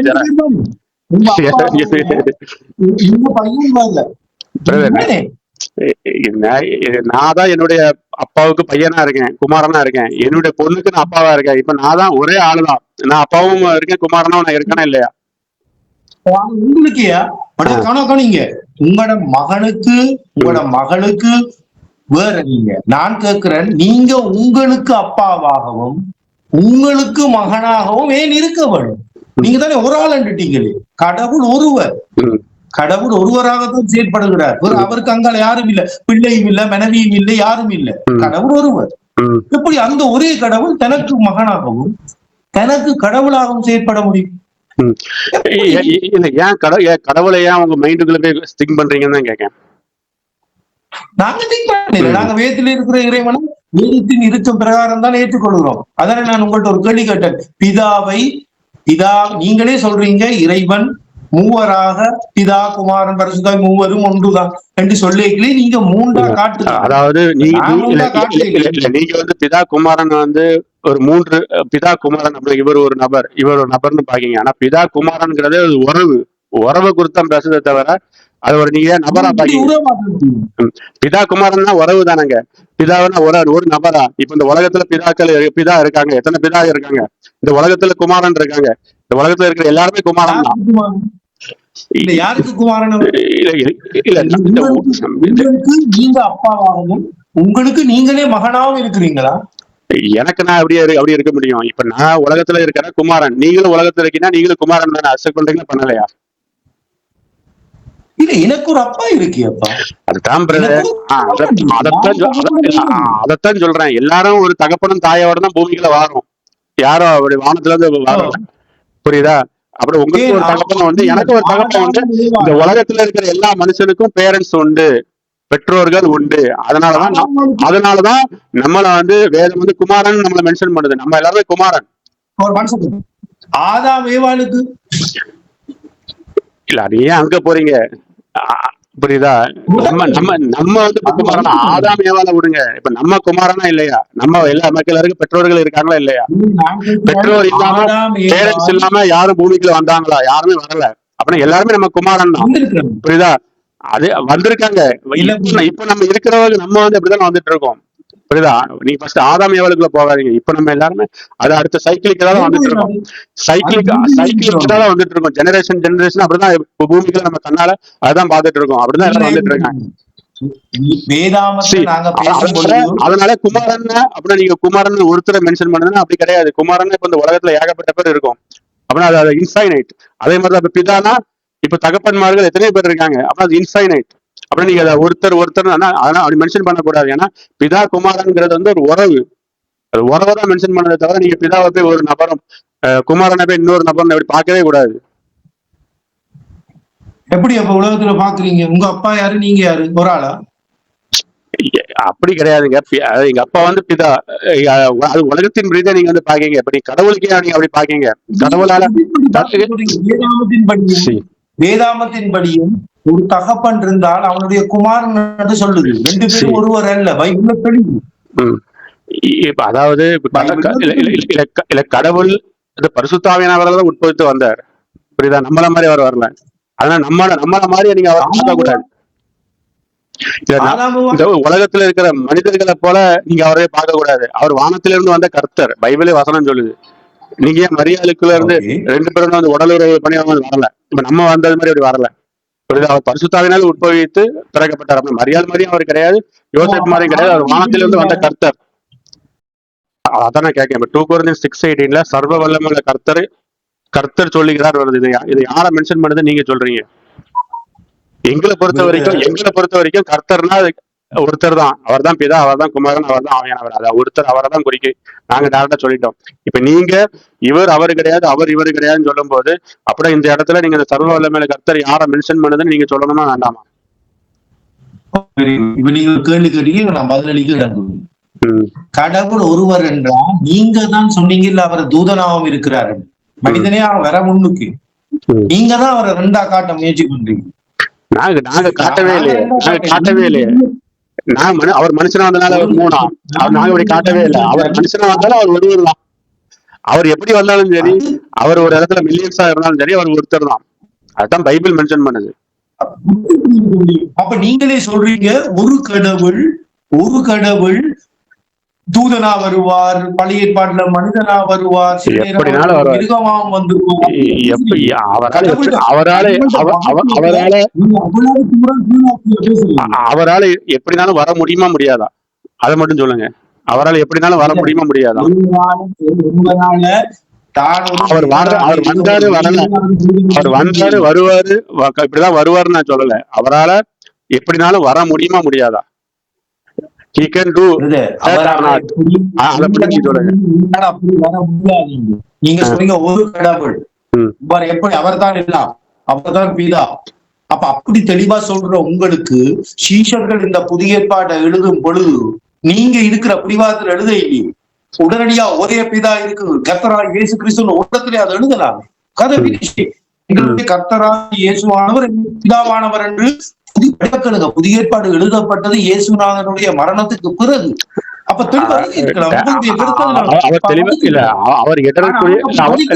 அவர் இடரக்கூடிய கல். அதுல இடறி போறவன் இடறி போகதான் செய்வான். யாரு இது? புரியுதா? அதை நீ விசுவாசிக்கணும். அவர் டைரக்டா சொல்ல மாட்டார் நான் தான் தேவன், நான் தான். அவர் எங்கேயுமே டைரக்டா நான் தான், நீங்க சொல்றீங்க டைரக்டா நான் தான் பிதான்னு எங்கேயுமே சொல்லலன்னு. அவர் நான் தான் தேவன் எங்கேயுமே அவர் சொல்லலையே. அவர் நான் தான் தேவன் எங்கேயும் சொல்லல. நீங்க அவரை தேவன் அக்செப்ட் பண்றீங்களா பண்ணலையா? கேட்ட கேள்விக்கு பதில், நான் அவர் தன்னை பிதா என்று சொல்லி இருக்கிறாரா அல்லது நீங்க எங்களுடைய கேள்வியை விளங்கி நீங்க வேற ஆக்களோட பேசி அவங்களுடைய கருத்தை என்ன முன்வைக்கிறீங்களோ, நான் கேட்டது நீங்க தெளிவா விளங்கி கொடுங்க.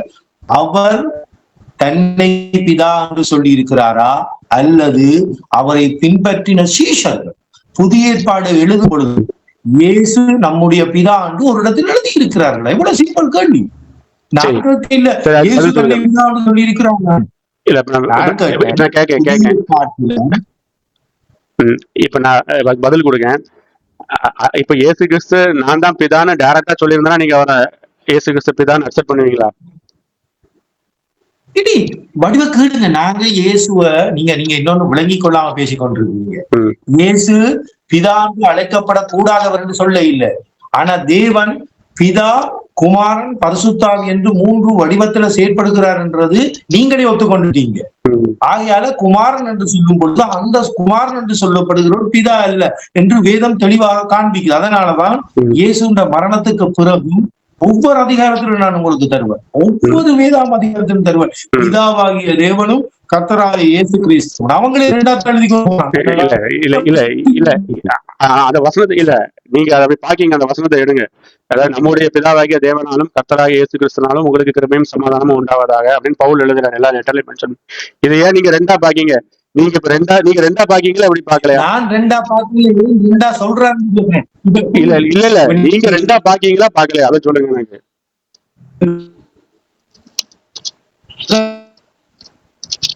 நீங்க அப்படி பேசுறீங்கன்னு சொல்லுங்க. நீங்க உங்களோட இயேசுவ நம்முடைய பிதாவாகிய தேவனாலும் கர்த்தராய் இயேசு கிறிஸ்துனாலும் வந்து நீங்க சொல்றீங்களா சொல்ல இல்லையா உங்களோட வாயால? ஆமா சொல்றேன். எங்க சொல்லி இருக்கீங்க? இப்ப நாங்க சொல்றோம், எங்கட ஜெபத்தை பண்ணி போட்டு நாங்க சொல்றோம் கர்த்தராய் இயேசு கிறிஸ்து நாமத்தினாலே இதை ஒப்பு கொடுக்கிறோம் பிதாவே என்று நாங்கள் தெளிவாக பவுலை போல யோவானை போல சீஷர்களை போல அந்த தெளிவாக அவர்கள் பயன்படுத்தின முறையை நாங்க பயன்படுத்த நீங்க பயன்படுத்துறீங்க இல்லையே. நீங்க சொல்றீங்க ஒரு ஆள் இயேசு பிதா அப்படி அவர்தான் அப்படி அவங்க எழுத அவங்க எழுதாத. நீ என்ன சொல்ல வரீங்க? பிதாவாகிய தேவனாலும் கர்த்தராகிய இயேசு கிறிஸ்துனாலும் அங்க 2 நபர் இருக்காங்கன்னு சொல்ல வரீங்களா? அதுக்கு பதில் எஸ் ஆர் நோ சொல்லுங்க. இல்ல அவங்க 2 பாவிக்கிறாங்க என்று நீ எனக்கு விளக்கம் சொல்லுங்க. நீங்க அப்படி பாவிக்கிறீங்க வேதாமத்தை எழுதின சீஷர்கள் பாவித்திருக்கிறார்கள். நீங்க எப்படி பாக்கீங்களா பாக்கலையா அதை சொல்லுங்க. நம்முடைய பிதாவாகிய உங்களை நம்புறீங்க. நான் இது பவுலத்தான் நம்புவோம், யோவானத்தான் நம்புவோம். எனக்கு எழுதும்போது 2ஆகத்தான் எழுதியிருக்காங்க. தேவனாலும் கர்த்தராகிய இயேசு கிறிஸ்துவினாலும் அப்ப 2ஆகத்தான் எழுதியிருக்கிறாங்க. நீங்க அது இல்ல நான் பிதா ஒருவர் 2 தான் பேசுறீங்கன்னு சொன்னா நீங்க இந்த வேதத்துக்கு முரணா பேசுறீங்க. என்ன எந்த நிருபத்துக்கு அது நீங்க மத்தேயிலிருந்து நீங்க வெளிப்படுத்தல் வரைக்கும் போகலாம். எந்த ஒரு நிருபத்திலும் எழுதின எந்த ஒரு சீஷனும் ஒருவராக எழுதவில்லை. அது ஒருவரா இருவரான்றதை நாங்கள் பேசுவோம். முதலாவது அப்படி இருவராக நீங்க பேசித்தான் ஆகணும் வேதாமத்தின் படி. அதைத்தான் நான் சொல்றேன் முன்வைக்கிறேன். இயேசுண்ட மரணத்துக்கு பிறகு இப்ப இயேசு மனிதனாக இருக்கும் பொழுது அவர்கள் அப்படி பேசி இருந்தால் நாங்கள் அதை ஒரு கருத்தன்று சொல்லலாம். இது இயேசுண்ட மரணத்துக்கு பிறகுதான் வேதாமத்தை எழுதுறாங்க. அப்ப ஒரு ஆள் தான் இருக்கு, பரலோகத்துக்கு போயிட்டார், அவர் தான் பிதா உங்களோட கருத்தின்படி. அப்ப என்ன சொல்லணும்? பிதாவாகிய இயேசு கிறிஸ்துவினாலும் உங்களுக்கு கிருபை உண்டாவதாக. விஷயம் முடிஞ்சு. நாங்க நீங்க மனத்தியா அதை விட நீங்க இன்னொன்று சொல்றீங்க, அது மிக மிக அவதானம். சூரா 3:54 சொல்லுது குரான்ல, அல்லாஹ் வஞ்சகனுக்கெல்லாம் வஞ்சகன் விளங்குது. அப்ப அவன் ஒரு சூழ்ச்சிக்காரன். அதே மாதிரி நீங்க சொல்றீங்க இடர்றதுக்காக. பைபிள் ஆபு 2ஆம் அதிகாரம், நான் மட்டும் உங்களுக்கு அது வாசிக்காத இங்கிலீஷ்ல கெட்ட தெளிவா என்ன சொல்லி இருக்குன்னு நீங்க பாருங்க. Bible is very plain. பரிசுத்தாவினுடைய உதவியோடு வேதாமத்தை படிக்கிறவர் ஒரு PhD எடுத்தவனை விட அவனுக்கு அந்த வெளிச்சம் கூடுதலாக கிடைக்கும் என்பதை நான் நம்புறேன். ஏனென்றால் இது பரிசுத்தாவினால் எழுதப்பட்ட புத்தகம். இன்றைக்கு PhD எடுக்கிறவங்க எல்லாம் ஒரு மீன்காரன் எழுதின ஒரு தச்சன் எழுதின புத்தகங்களுக்கு தான் போய் PhD எடுக்கிறாங்க. அப்ப இந்த மீன்காரனுக்கு இந்த அறிவு இருந்து வந்தது பரிசுத்த ஆவியினால். அப்ப பரிசுத்த ஆவியினால் நாங்கள் வேதாகமத்தை வாசிக்கும் பொழுது தேவன் என்ன செய்கிறாருன்னு சொன்னா எங்களுக்கு தூய வெளிச்சத்தை கொடுக்கிறார். அப்ப எங்களுக்கு தேவை இந்த பைபிள் இருக்க, அது நீங்கள் எதிர்பார்க்கிற மாதிரி அப்படி இப்படி விடறதுக்கு அழிந்து போறதுக்கு எழுதின புத்தகம் அல்ல. எந்த ஒரு அழிந்து போகிற ஒரு மனிதனும் அழிந்து போகக்கூடாது என்பதற்காக எழுதின புத்தகம் தான் இந்த வேதாகம். அப்ப அதை போய் இடறதுக்கு அப்படி எழுதி இருக்கிறார் இப்படி எழுதி இருக்கிறார். நானா இடறக்கூடிய கல்னு சொல்லியிருக்கேன். இயேசு கிறிஸ்து சொல்றாரு அவர் இடறக்கூடிய கல், அவர் மூளைக்கு தலைக்கல். இப்ப நான் என்ன கேட்கேன்னா, நம்முடைய பிதாவாகிய தேவனாலும் இப்ப எபேசியர்ல இருக்கு 1ஆம் அதிகாரம், நம்முடைய பிதாவாகிய தேவனாலும் கர்த்தராகிய இயேசு கிறிஸ்துவினாலும் உங்களுக்கு கிருபையும் சமாதானமும் உண்டாவதாகன்னு சொல்றீங்க. நீங்க இதை 2 பேரும் சொல்றீங்க, அப்படித்தானே? ஆனா இது சொல்லுங்க பிரதர், நான் கேட்ட கேள்வி பதில் சொல்லுங்க. நீங்க குழப்பிக்கிட்டே போகாதீங்க. நம்முடைய பிதாவாகிய தேவனும் கர்த்தராகிய இயேசு கிறிஸ்துவினாலும் உங்களுக்கு கிருபையும் சமாதானமாக நாங்க என்ன சொல்றோம்னா இவர் ஒருவர் தான், இது அவர் ஒருத்தர் தான் குறிக்கிறத நாங்க சொல்றோம். நீங்க என்ன சொல்றீங்க? நீங்க என்ன சொல்றீங்க? அவர் 2 பேரும் சொல்றீங்களா? பிரதர், நான் சொல்ற கருத்தை முன்வைக்க முன்னுக்கு உங்களோட கருத்தே பிழையா இருக்கு.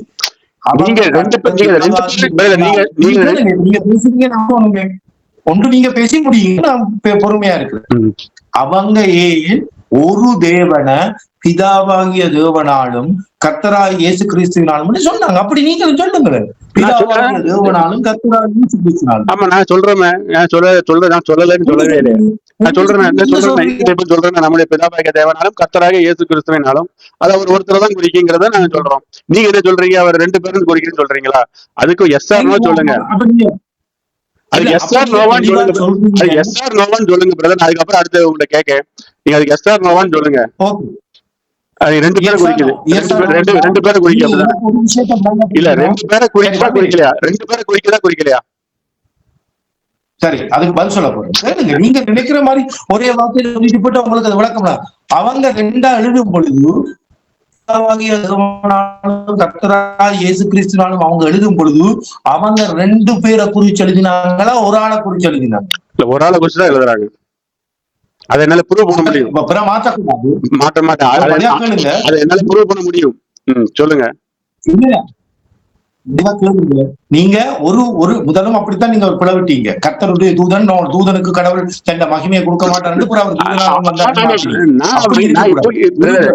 அவரு தூதனா வந்தனா அது அவரு தானே, அப்புறம் இன்னொருத்தருக்கு எங்க மகிமையை கொடுக்கணும்? உங்களுக்கு அது புரியுதானே? எனக்கு தெரியல. இப்ப நீ இந்த கேட்ட கேள்விக்கு பதில் சொல்லுங்க. நீ கேட்ட கேள்விக்கு எஸ் ஆர் சொல்ல முடியுங்களே. இப்ப நான் எஸ் ஆர் சொல்லலையா? நான் இயேசு கிறிஸ்து பிதா சொல்றேன், நீ இயேசு கிறிஸ்து பிதானா அதைக்கு எஸ் ஆர் சொல்ல முடியுங்க. நீங்களே சொல்ல முடியாம தவிர்க்கிறீங்க. ஒருத்தர் தான் குறிக்கிறத நான் மென்ஷன் பண்றேன். நீங்க சொல்லுங்க, ஒருத்தரை குறிக்கிறதா 2 பேரை குறிக்கிறதா? சரி, இப்ப நீங்க கேள்வி கேட்டீங்க, இயேசுவ பிதான்னு சொல்றதுக்கு இவ்வளவு பைபிள்ல வசனங்கள் இருக்கு. பிதா பிதா பிதா பிதா பிதா. உங்களுக்கு ஒரு வார்த்தையை கூட சுவிசேஷத்துல எடுத்து இயேசுவை பிதா என்று சொல்லி இருக்கிறார்கள் சீசர்கள் என்று காட்ட முடியலையே. சொல்லிக் கொண்டிருக்கீங்க. அதான் உங்களுக்கு 2 Corinthians காட்டிட்டேன். நீங்க எத்தனை வசனத்தை காட்ட முடியும்? இவரே சர்வத்திற்கும் மேலான தேவன். தீமோத்தேயுல இருக்கு. இவரே சர்வத்திற்கும் மேலான தேவன் எழுதுறாரு. எடுங்க வசனத்தை. இவரே சர்வத்துக்கும் மேலான தேவன் என்ற வார்த்தை தீமோத்தேயுல அல்ல, ரோமர் 9ஆம் அதிகாரம் 5ஆம் வசனம். ஓகே, அதுல பிதா என்று இல்லையே. சரி, இப்ப சர்வத்திற்கும் மேலான சர்வத்திற்கும் மேலானது இவர்தான் இயேசு கிறிஸ்து. சர்வத்திற்கும் மேலான தேவன் நீங்க நம்புறீங்களா, நம்பலையா? படியா கேளுங்க. இயேசு சர்வத்துக்கு மேலான தேவன் என்பதை நான் ஏற்றுக்கொள்ளுகிறேன். சரி, அப்படின்னா அவர் தானே பிதா. அதே அவங்களால அக்செப்ட் பண்ண முடியல. ஏன்னா சர்வ மேலான தேவன் நீங்க என்ன சொல்றீங்க? சர்வத்திற்கும் மேலான தேவனுக்கும் இன்னொரு மேலான தேவன் இருக்காருன்னு நீங்க நம்புறீங்களா? நீ சொல்ல இல்லையே, நீங்களே சொல்றீங்களே, சீசர்களே சொல்றாங்களே. இப்ப நீங்க கேட்டீங்க இந்த கேள்விக்கு நான் ஒரு பதில் அளிக்கிறேன் பாருங்க, வேதத்தில் இருந்து. நீங்க அப்ப பாருங்க நான் சொல்றது சரியா பிள்ளையா வடிவ பாருங்க. இப்ப வேதாமத்தின்படி 2 யோவான் 3ஆம் வசனத்தை வாசிப்பான். 2 யோவான் 3 பாருங்க. நீங்க ஃபர்ஸ்ட் நான் கேட்ட கேள்விக்கு பதில் சொல்ல பிரதர்.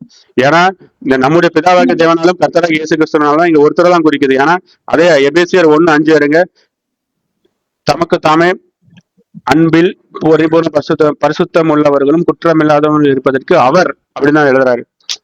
நீங்க சொல்ற மாதிரி இதுல 2 நபர்னா அவர்கள்னு வந்திருக்கணும். எப்பவுமே பவுலும் சரி எல்லா லெட்டர்ஸ் எழுதும் போது நம்முடைய பிதாவாகிய தேவனாலும் கர்த்தராகிய இயேசு கிறிஸ்துவனாலும் மென்ஷன் பண்ணிட்டு அதுக்கப்புறம் கீழே ஃபுல்லா பாருங்க அவர்னு தான் வரும். எங்கேயுமே அவர் நீங்க சொன்ன மாதிரி 2 பேர் 3 பேர்னா அது ப்ளூரலா இருந்துச்சுன்னா அது அவர்கள் தான் வரணும். ஏன் அப்படின்னா அந்த அதே பவுல் வந்து அவர் அவர் அவர் அவர்னு சிங்குலரா மென்ஷன் பண்றாரு. நீ சொன்னது கரெக்ட் தான். பிதாவாகிய தேவனாலும் கர்த்தராகிய இயேசு கிறிஸ்துவினாலும் வந்து ரெண்டு தான் இருக்கு நீங்க சொல்றீங்கல்ல, அது 2 பேரா இருந்தானா பவுல் வந்து அவர்கள்லாம் எழுதிருக்கணும். ஏன் பவுல் அவர்கள்னு எழுதல? எந்த ஒரு இடத்துல வசத்துலயுமே அவரே நித்தியானந்தமுள்ள ஏக சக்கராதிபதினு வருது. அவருன்னு வரல, இல்ல அவர்கள் நித்தியானந்த ஏக சக்கராதிபதினு வரல. இப்ப நீங்க அந்த இடத்துல அவரே நித்தியானந்தம் உள்ள ஏக சக்கராதிபதினா இப்ப அந்த இடத்துல அது இயேசுதான் குறிக்குதுன்னா அப்புறம் பிதா வந்து நித்தியானந்தம் உள்ள சக்கராதிபதி கிடையாதா? அப்புறம் பிதா வந்து நித்தியானந்தம் உள்ள சக்கராதிபதி இல்ல அப்படின்னு நீங்க சொல்றீங்க. இப்ப இங்கதான் நீங்க பிதாவை ரிஜெக்ட் பண்றீங்களா? அதான் 1 யோவான் 2:22 சொல்றது நீங்க அந்தி கிறிஸ்துன்னு. ஏன்னா நீங்க ஒருத்தருக்கு வந்து துதியும் கனமும் மகிமை உண்டாவதாக, அவருக்கே என்றென்றைக்கும் மகிமை உண்டாவதாக இருக்குன்னா அப்புறம் அந்த இடத்துல இயேசு கிறிஸ்துவா மீன் பண்ணுன்னு சொன்னீங்கன்னா நீங்க பிதாவை மறுதளிக்கீங்க. இல்ல அந்த இடத்துல பிதாவை தான் குறிக்குன்னு சொன்னீங்கன்னா நீங்க இயேசு கிறிஸ்துவ மறுதளிக்கீங்களே. அதனாலதான் பிதாவையும் குமாரனையும் மறுதளிக்கிறவனே அந்தி கிறிஸ்துன்னு பைபிள் எழுதப்பட்டிருக்குது. உங்களுக்கு புரியுதாங்கிறது எனக்கு தெரியல. சரி, இப்ப உங்களுக்கு இவ்வளவு கதைக்கிற உங்களுக்கு ஒரு வார்த்தைய இயேசுவ பிதான்னு சொல்லி இருக்கட்டு காட்ட முடியாம திணறீங்க. காட்டிட்டேன் 2 Corinthians 6:18 பவுல் டைரக்டா தான் எழுதுறாரு. 2 Corinthians 6:18 எழுதுனது யாரு? 2 Corinthians 6:18 எழுதுனது யாரு? 2 Corinthians 6ஆம் அதிகாரத்துக்கு போகும் பொழுது அது பிதாவையோ குமாரனையோ சொல்லி இருக்கின்றதுக்கு நாங்க வேதத்துக்கு கூட ஆராய்ந்து பார்க்கணுமே ஒழிய தெளிவாக பிதாவையோ குமாரனையோ ஒன்று அங்கு குறிப்பிடப்பட இல்லை. நான் உங்களுக்கு கேட்டது தெளிவாக குமார். இப்ப நான் 2 யோவான் 3ஆம் வசனத்தை வாசிக்கிறேன், கேளுங்க. பிதா யாருன்னு 2 யோவான் 3ஆம் வசனம் மறந்துடாதீங்க, அப்புறம் வேறு ஏதாவது எடுத்துடாதீங்க. பிதாவாகிய தேவனாலும் பிதாவின் குமாரனாய் இருக்கிற கர்த்தராகிய இயேசு கிறிஸ்துவினாலும். இயேசுவ பவுல் எப்படி எழுதுறாருன்னா பிதாவின் குமாரன் என்று. அப்ப நீங்க இன்னைக்கு கதைக்கும் பொழுது இயேசு குறிச்சு கதைக்கும் பொழுது அவரை பிதாவின் குமாரன் என்று கதைக்க வேண்டும். இல்ல பிரதர், நீங்க எடுத்து சரி நீங்க எடுத்து அந்த வசனத்தை நம்ம வாசிப்போம். நான் வாசிக்கேன்.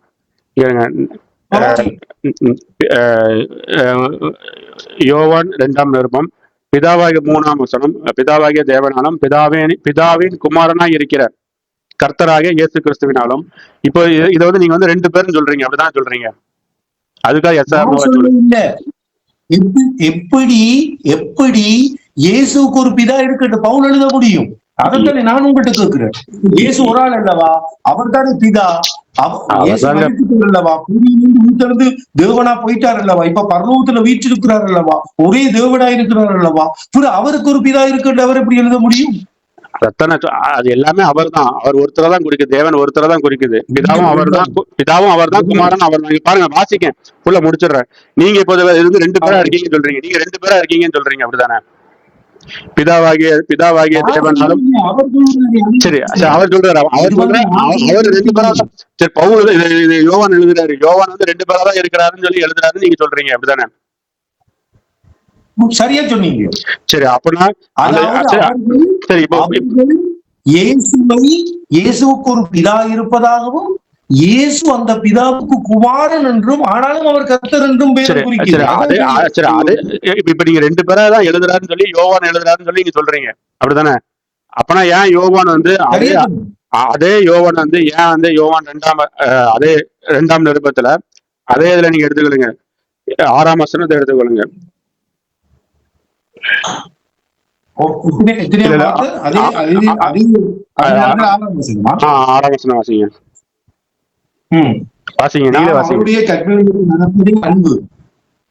இப்ப நீங்க அத ரெண்டா தான் பாக்கீங்கன்னா இங்க அவர் எப்படி எழுதிக்கணும்? நாம் அவர்களுடைய கற்பனைகள் எப்படி நடப்பதே அன்பு தான் எழுதிருக்கணும். ஏன் அதே யோவான் வந்து ஏன் நாம் அவருடைய அப்படின்னு சிங்குலர்ல ஏன் எழுதுறாரு?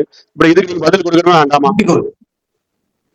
சரி, இப்ப உங்களுக்கு இந்த கேள்விகளுக்கான பதில் தராதபடியா நீங்க என்னட்ட ஒரு கேள்வி கேட்கறீங்க, நான் பதில் சொல்றேன்னு கேள்வி. Very good. இப்ப அதுக்கு பதில் சொல்லணும் வேண்டாமா? ஏன்னா நீங்க சொன்ன மாதிரி இந்த யோவான் வந்து 2 பேரை தான் மென்ஷன் பண்ணி எழுதுறாருன்னா அப்பனா நாம் அவர்களுடைய கற்பனையின்படி நடப்பதே அன்பு இல்ல இல்ல அப்படின்னு எழுதிருக்கோம். நீங்கள் ஆதி முதல் கேட்டபடியே நடந்து கொள்ள வேண்டும் கற்பனை இதுவே.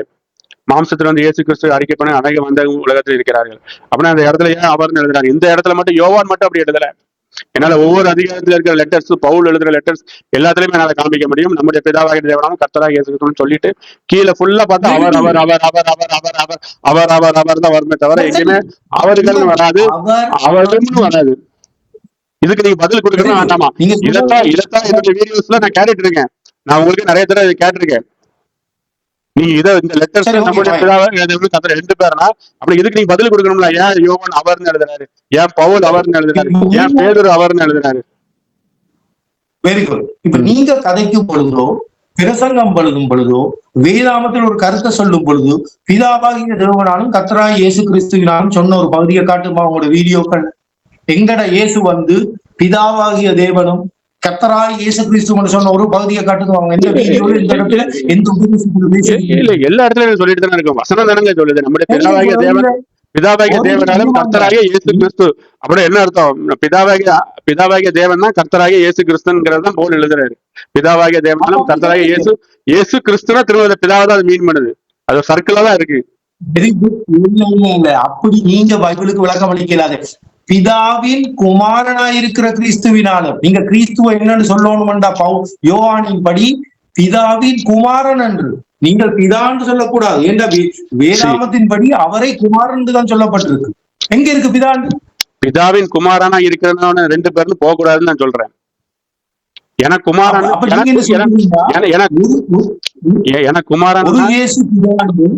அதே இயேசு அவருக்கு குமாரன். எனக்கு குமாரன்ங்கிறது எல்லாமே அன்லாக் பண்ணணும், புரியுதா? குமாரனுக்கு இன்னொரு இது வந்து ஈக்குவல் டு வந்து என்னன்னா வார்த்தை. அது நம்புறீங்க நம்பலையா? குமாரன் தான் வார்த்தை. குமாரன் தான் வார்த்தை. ஆதியில வார்த்தை இருந்தது, அந்த வார்த்தை மாம்சமாகி, புரியுதா? அப்படின்னா குமாரன் தான் மாம்சமாகி புரியுதா? வார்த்தை மாம்சமாகி அப்படின்னா இந்த இடத்துல வந்து குமாரன் இருக்கிறன்னா வார்த்தையா இருக்கிற பிதாவின் வார்த்தை இருக்கிற அப்படிதான் மென்ஷன் பண்ணணுமே தவிர அப்படிதான் அவங்க வந்து மென்ஷன் பண்றாங்க. அப்படி அவங்க மென்ஷன் பண்றதுனால திரும்ப வந்து அவர்னு எழுதுறாரு. குமாரன்கிறது வார்த்தையும் மீன் பண்ணும், மாம்சத்தையும் மீன் பண்ணும். ஏன்னா அவர் மாம்சமா வந்திருக்கார். தேவன் மாம்சத்தில் வெளிப்பட்டார், புரியுதா? அவர் தேவனுடைய குமாரன் தான். அவர் தேவனுடைய குமாரன் இல்லைன்னு நாங்க சொல்லல. அதே தேவனுடைய குமாரன் தான் பிதா. அதைத்தான் நாங்க மென்ஷன் பண்றோம். ஏன்னா குமாரன்கிறது வந்து வார்த்தை, மாம்சம் எல்லாத்தையுமே அது மீன் பண்ணும். அப்படின்னா இந்த இடத்துல குமாரன்னா நீங்க வார்த்தையை கூட போட்டு பார்க்கலாம். இப்ப நாங்க தேவனுடைய குமாரன் அந்த பொருள் நாங்கள் தேவனுடைய வார்த்தை என்றா? ஆமா, நீங்க தேவனுடைய வார்த்தையை தானே பேசிட்டு இருக்கீங்க. இப்ப நீங்க பேசுறது வந்து இப்ப பைபிள் வசனத்தை தானே பேசுறீங்க. நான் பேசுறதும் பேசாம இருக்கிறாங்களே எத்தனையோ பேர். அப்ப அவன் தேவனுடைய வார்த்தை. இப்ப யோகா ஸ்வீட்ல சொல்றாரு, பைபிள் எடுக்கிறாரு, பைபிளை வாசிக்கிறாரு, நீ முதல்ல இந்த இடத்துல அவர்னு ஏன் சொல்லியிருக்காரு? யோவான் சொல்லியிருக்காரு, பவுல் சொல்லியிருக்காரு, பேதுரு சொல்லியிருக்காரு. அதுக்கு ஒரு எக்ஸ்பிளனேஷன் கொடுங்க, நம்ம பேர் அதுக்குள்ள போவோம். அதுக்கு தெளிவான எக்ஸ்பிளனேஷன் கொடுங்க. அதுக்கு தெளிவான எக்ஸ்பிளனேஷன் கொடுங்கன்னா நான் ட்ரினிட்டிக்காரங்க எல்லாத்தையும் கேட்டுட்டு இருக்கேன். திருப்பூர் சாலமன்டா கேட்கறேன், எல்லாத்தையுமே கேட்டுட்டு இருக்கேன். யாரும் பதிலே போட முடியாங்க. அவங்க பாட்டுக்கு அடுத்தது கடந்து போயிட்டே இருக்காங்க. ஏன்னா அவங்களுடைய தொழில் பாதிக்கப்பட்டுரும், சபையே ஒரு இதான பாதிக்க. அவங்களுடைய பிரச்சனை, அது நாங்க பேசக்கூடாது. நாம நம்முடைய பிரச்சனைக்கு வருவோம். ஒரு விஷயம் நான் உங்களுக்கு அதுக்கு பதிலளிச்சா அப்புறம் திருப்பி இந்த யோவான் 1:1 வருவன். குமாரன்றது பொருள் வார்த்தை அல்ல. அது மிக தவறான ஒரு கருத்து. அது வேதாந்தத்துல எங்கேயுமே கிடையாது. விளங்குதா? குமாரன் என்ற இயேசுவை வார்த்தையாக சித்தரிக்கப்பட்டிருக்க குமாரன் பொருள் வார்த்தை அர்த்தம். அது வேணுமெண்டா நான் விளக்கம் அளிச்சா பேசுவோம். கவனமாக்கானீங்க. நாங்க கடவுளை 3 கடவுளாக நம்பவில்லை. அமைதியா கேட்டுக்கொண்டிருக்கு. அதுக்கு பிறகு நீங்க பேசுது. நீங்க எங்கேயும் கிறிஸ்டியானிட்டி வந்து 3 இன்னைக்கு உலகத்தில் உங்களோட கொள்கையை நம்புறவர்கள் ஒரு குறுகிய பேர். அதனாலும் கூட கொள்கை பிள்ளை என்று நான் சொல்லேன். மெஜாரிட்டியா நம்புறாங்க பிதா குமாரன் பரிசுத்தாவியாகத்தான் தேவன் செயற்படுகிறார். ரைட்? அப்ப அதனால நாங்க மூன்று கொஞ்சம் கேளுங்க. இப்ப நான் பேசுறேன். நாங்களும் அதான் நம்புறோம். அவர் தான் பிதா குமாரன் பரிசுத்தாவியாக செயல்படுகிறார். ஆனா பிதா தான் குமாரன், குமாரன் தான் ஆவியானவர். உங்களோட நம்பிக்கை இல்ல, நான் எங்களோட நம்பிக்கை நான் சொல்லிடுறேன். வேதத்துடைய நம்பிக்கை தேவன் பிதா குமாரன் பரிசுத்தாவியாக நாங்களும் நம்புறோம். அதே தேவன், ஒரே தேவன் தான் பிதாவாகவும் இருக்காரு, அந்த தேவன் தான் குமாரனாவும் இருக்காரு, அந்த தேவன் தான் பரிசுத்தாவியாகவும் இருக்காரு. அதாவது பிதா தான் குமாரன், குமாரன் தான் ஆவியானவர். இல்ல, அந்த இடத்துல புலவு. உங்களோட கடவுள் பிதாவாகவும் குமாரனாகவும் ஆவியானவராகவும் இல்ல, உங்களோட தேவன் பிதாவாகவும் தூதனாகவும் இருக்கிறார். கர்த்தருடைய அவர் தூதனா வந்திருக்காரு. புரியுதா? அதுதான் சொல்றாங்க. அப்ப நீங்க சொல்லி உங்களோட தேவன் வந்து பிதா குமாரன் பரிசுத்தாவியன், உங்களோட குமாரன் அவர்தான் எல்லாத்துக்கும் எல்லாம். இப்ப அவர் மனுஷனா வந்திருக்காரு. அதுக்காக இப்ப போய் அவர் மனுஷன் நம்ம பேச முடியுமா? அவர் பேச முடியாது. ஏன்னா அவர் தேவன், அவருடைய மகிமை தான் கர்த்தர். நீங்க அதனால அவர் தூதனா வந்ததுனால அவர் எப்பவுமே தூதனாக இருப்பாருங்கிறது அர்த்தம் கிடையாது. அவர் மனுஷனா வந்ததுனால அவர் எப்போதும் மனுஷனாக இருப்பாருங்கிறது அர்த்தம் கிடையாது. அவர் இப்ப எப்படி இருக்காரு?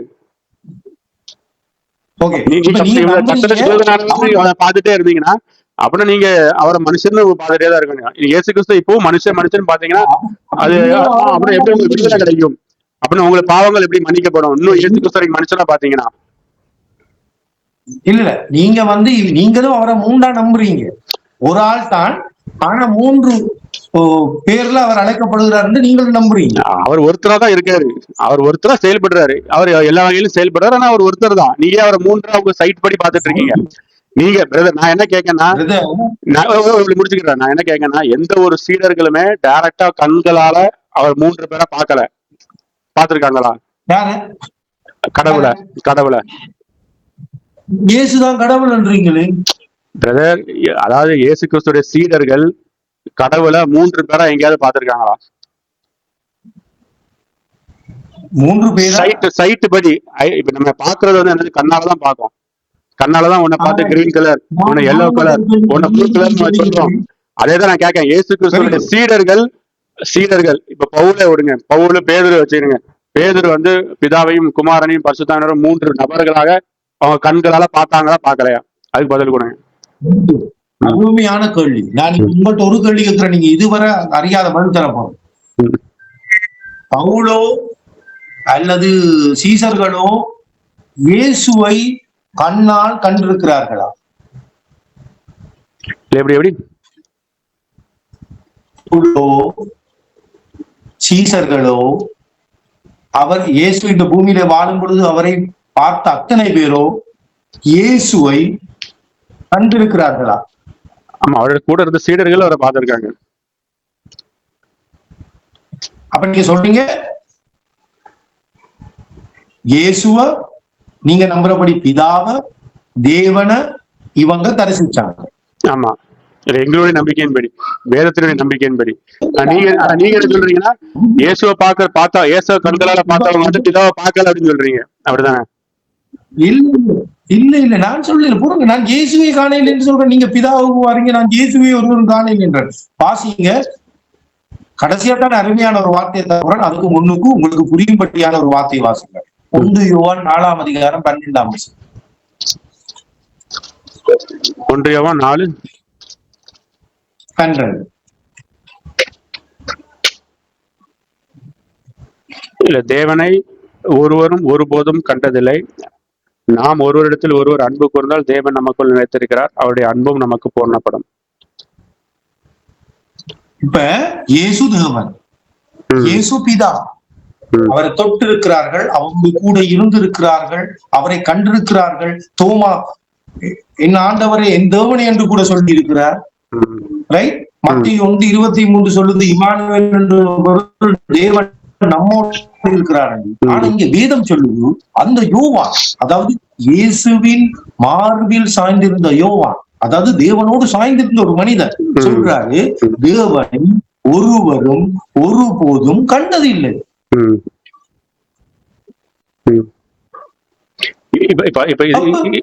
இதனால என்ன சொல்ல வரீங்க? இயேசு கிறிஸ்து தேவன் இல்லைன்னு சொல்ல வரீங்களா? இல்ல இல்ல இல்ல இதான் நான் சொன்னேன். இத தயவு செய்து உங்களோட கொள்கையும் எனக்கு வேண்டாம், இந்த கொள்கையும் உங்களுக்கு வேண்டாம். வேதாமத்தில் ஒரு கருத்து இருந்தா அதை நாங்க ஏற்றுக்கொள்வோம். அது சரியோ புள்ளியோ, எங்கட கருத்து சரியோ புள்ளியோன்றது எங்களுக்கு தேவையில்லை. வேதம் சொல்லுது தேவனை ஒருவனும் ஒருபோதும் கண்டதில்லை. அப்படி சொல்லி இயலாது. இயேசுவை கண்டு இருக்கிறான். அதை விட உங்களுடைய தியரியின்படி இயேசுதான் பிதா.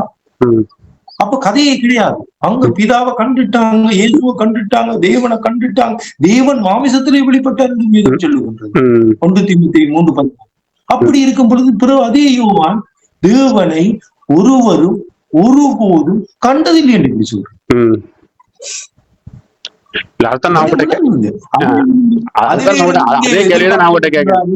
இயேசு கிறிஸ்து தேவன். அப்புறம் ஏன் யோவான்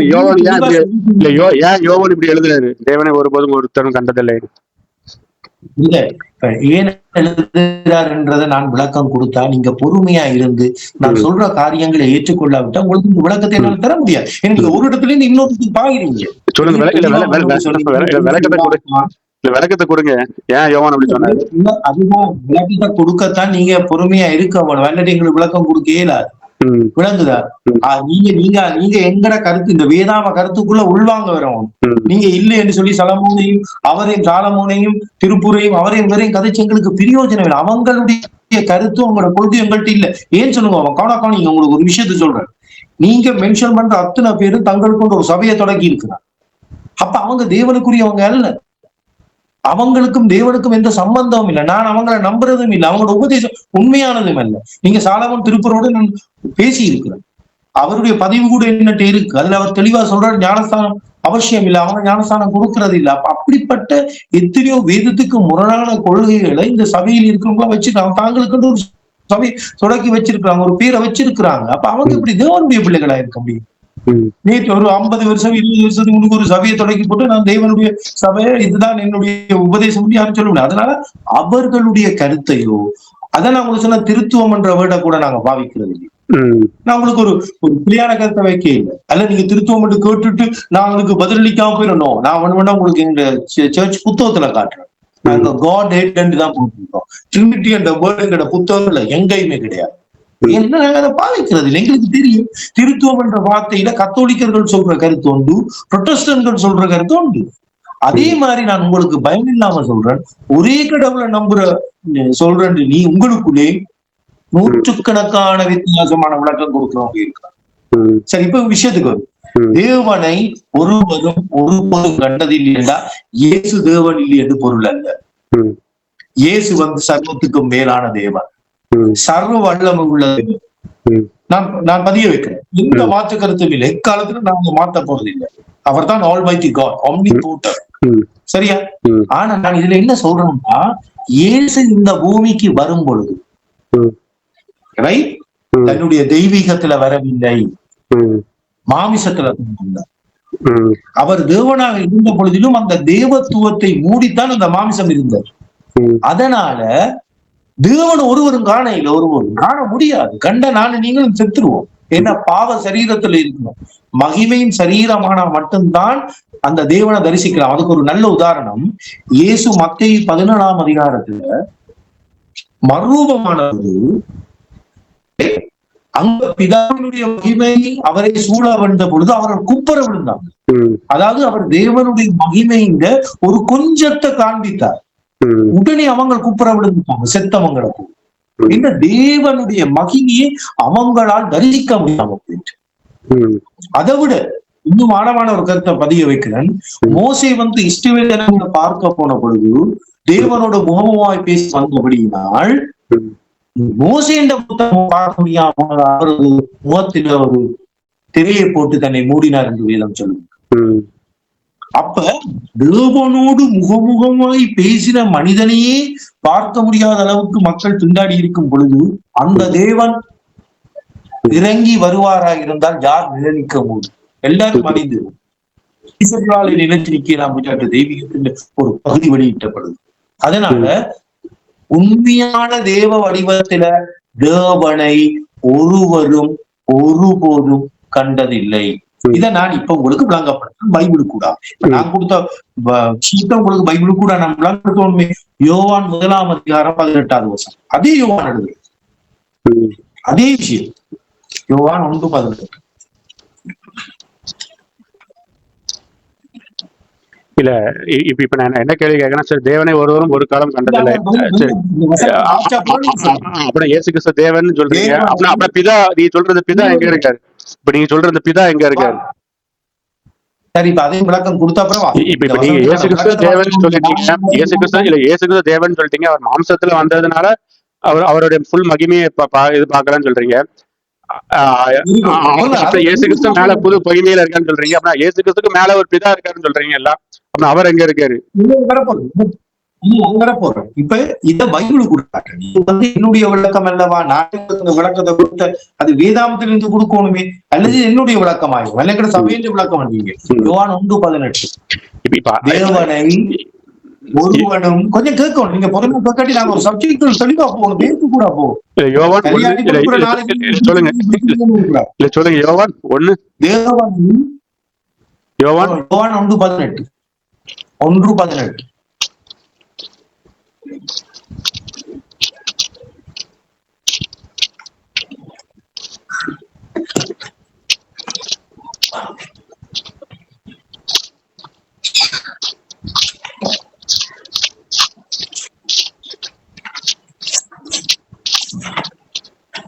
சொல்லுங்க 1:18.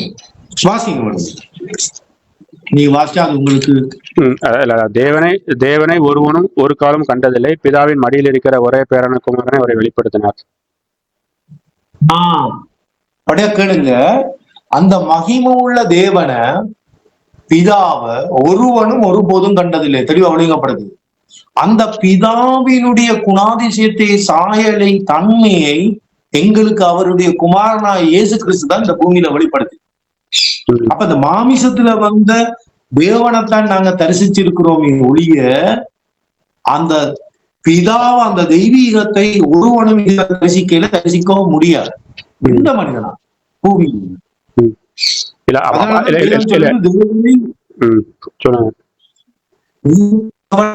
ஒருபோதும் கண்டதில்லை. அப்ப வடிவ இன்னொரு பாயிண்ட் நீங்க விளங்கிக் கொள்ளுங்க. பழைய ஏற்பாட்டுல நான் தேவனை கண்டேன், நியாயாதிபதிகள்ல நாங்கள் பார்க்கிறோம், நாங்க தேவனை கண்டுட்டோம் வந்து கிதியோன்னு சொல்றான். இந்த கண்டுட்டோம், தேவனை கண்டுட்டோம் என்று சொல்ற அத்தனை பேரும் கண்டது யாரு என்ற அவருடைய குமாரனும் இயேசுவன். அதான் நீங்க சொன்னீங்க, தூதனா வந்தார் பழைய ஏற்பாட்டுல, வெரி குட், அவர் மனிதனாய் வந்தார். அப்ப இந்த இயேசுதான் பிதாவினுடைய ரூபத்தை, அவருடைய தன்மையை, அவருடைய குணாதிசயத்தை முழு உலகத்துக்கும் பிரசித்திப்படுத்துகிறார். அதனால்தான் சொல்றார் அவர், என்னை அல்லாமல் உங்களுக்கு பிதாவிடத்துக்கு போக முடியாது, நான் தான் உங்களுக்கு. அந்த வசனத்தோட ஆழமே என்னன்னா அவர் தான் பிதா, அதனாலதான் அவரை எல்லாமே பிதா கிட்ட போக முடியாது, அவர் தான் பிதா, அதான் சொல்றாரு.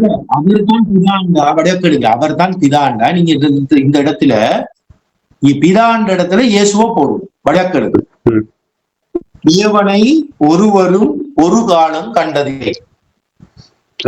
இயேசுவின் மேல் இருக்கிற ஒரே பாரான இயேசுவே அவரை வெளிப்படுத்தினார்.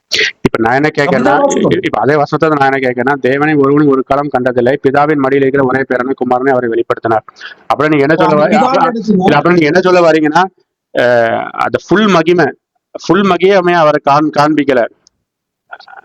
அப்புறம் அந்த ஃபுல் மகிமையை அவர் காண்பிக்கிறது தான் தேவன் சொல்றீங்களா, இல்ல ஃபுல் மகிமையை அவர் காண்பிக்கிறது தான் பிதான்னு சொல்றீங்களா? அப்புறம் அந்த ஃபுல் மகிமை தான் பிதான்னு சொல்றீங்க, இல்ல அந்த மகிமை குறைஞ்சத குமாரன் சொல்றீங்களா? நல்ல கேள்வி. நீங்க விளங்கிக் கொள்ளுங்க. இயேசு இந்த பூமியில வாரும் பொழுது 100% தேவன் 100% மனிதன், சர்வ வல்லம் உள்ள தேவன் என்பதை நான் ஏற்றுக்கொள்றேன். சரி, ஏற்றுக்கொள்றீங்கல்ல? இப்ப அதுலயே உங்களுக்கு நான் ஒரு கேள்வி கேட்கேன். இயேசு கிறிஸ்து நீங்க 100% கடவுளுங்கிறத நம்புறீங்க, அப்படிதானே? Very good. 100% மேல எதுவுமே கிடையாது, அப்படிதானே? அதான் அர்த்தம், அப்படிதானே? 101, 102 எல்லாம் கிடையாது. 100% அதுக்கு மேல எதுவுமே கிடையாது, அப்படிதானே அர்த்தம்? ஆனா பாருங்க, சொல்லுங்க. அந்த 100% சர்வவல்லம் உள்ள தேவனை பிடிச்சவங்க அவர்த மார்புல சாஞ்சிருந்தவங்க திரும்ப எழுதுறாங்க, தேவனை ஒருவரும் ஒருபோதும் கண்டதில்லை. நான் என்ன கேட்கனா நீங்க நீங்க இயேசு கிறிஸ்து 100% கடவுள் நம்புறீங்க அப்படிதானே? 100% என்ன அர்த்தம்னா அவருக்கு 100% மேல எதுவுமே கிடையாது அப்படிதான் அர்த்தம். 100% ஃபுல் அண்ட் ஃபுல் அப்படின்னு அர்த்தம் அப்படிதானே? அதை நம்புறீங்க இல்ல? அப்படின்னா இயேசு கிறிஸ்து 100% கடவுள் நம்பும் போது அந்த 100%க்கு மேல ஒருத்தர் இருக்காரு, பிதான் ஒருத்தர் இருக்காரு நீங்க சொல்றீங்களா? அப்ப நீங்க சொல்ற லாஜிக் நீங்க சொல்றது தவறா இருக்க. நீங்க கேட்டது நல்ல கேள்வி. 100% இயேசுவ கடவுள் என்று நம்பும் பொழுது அவருக்கு மேல் ஒரு ஆள் இருக்கிறாருன்னு நம்புறீங்க. இப்ப நீங்க எனக்கு சொல்லுங்க, ரைட்? அந்த நம்பிக்கை என்ன நம்பிக்கை அல்ல, அதான் யோவானுடைய நம்பிக்கை.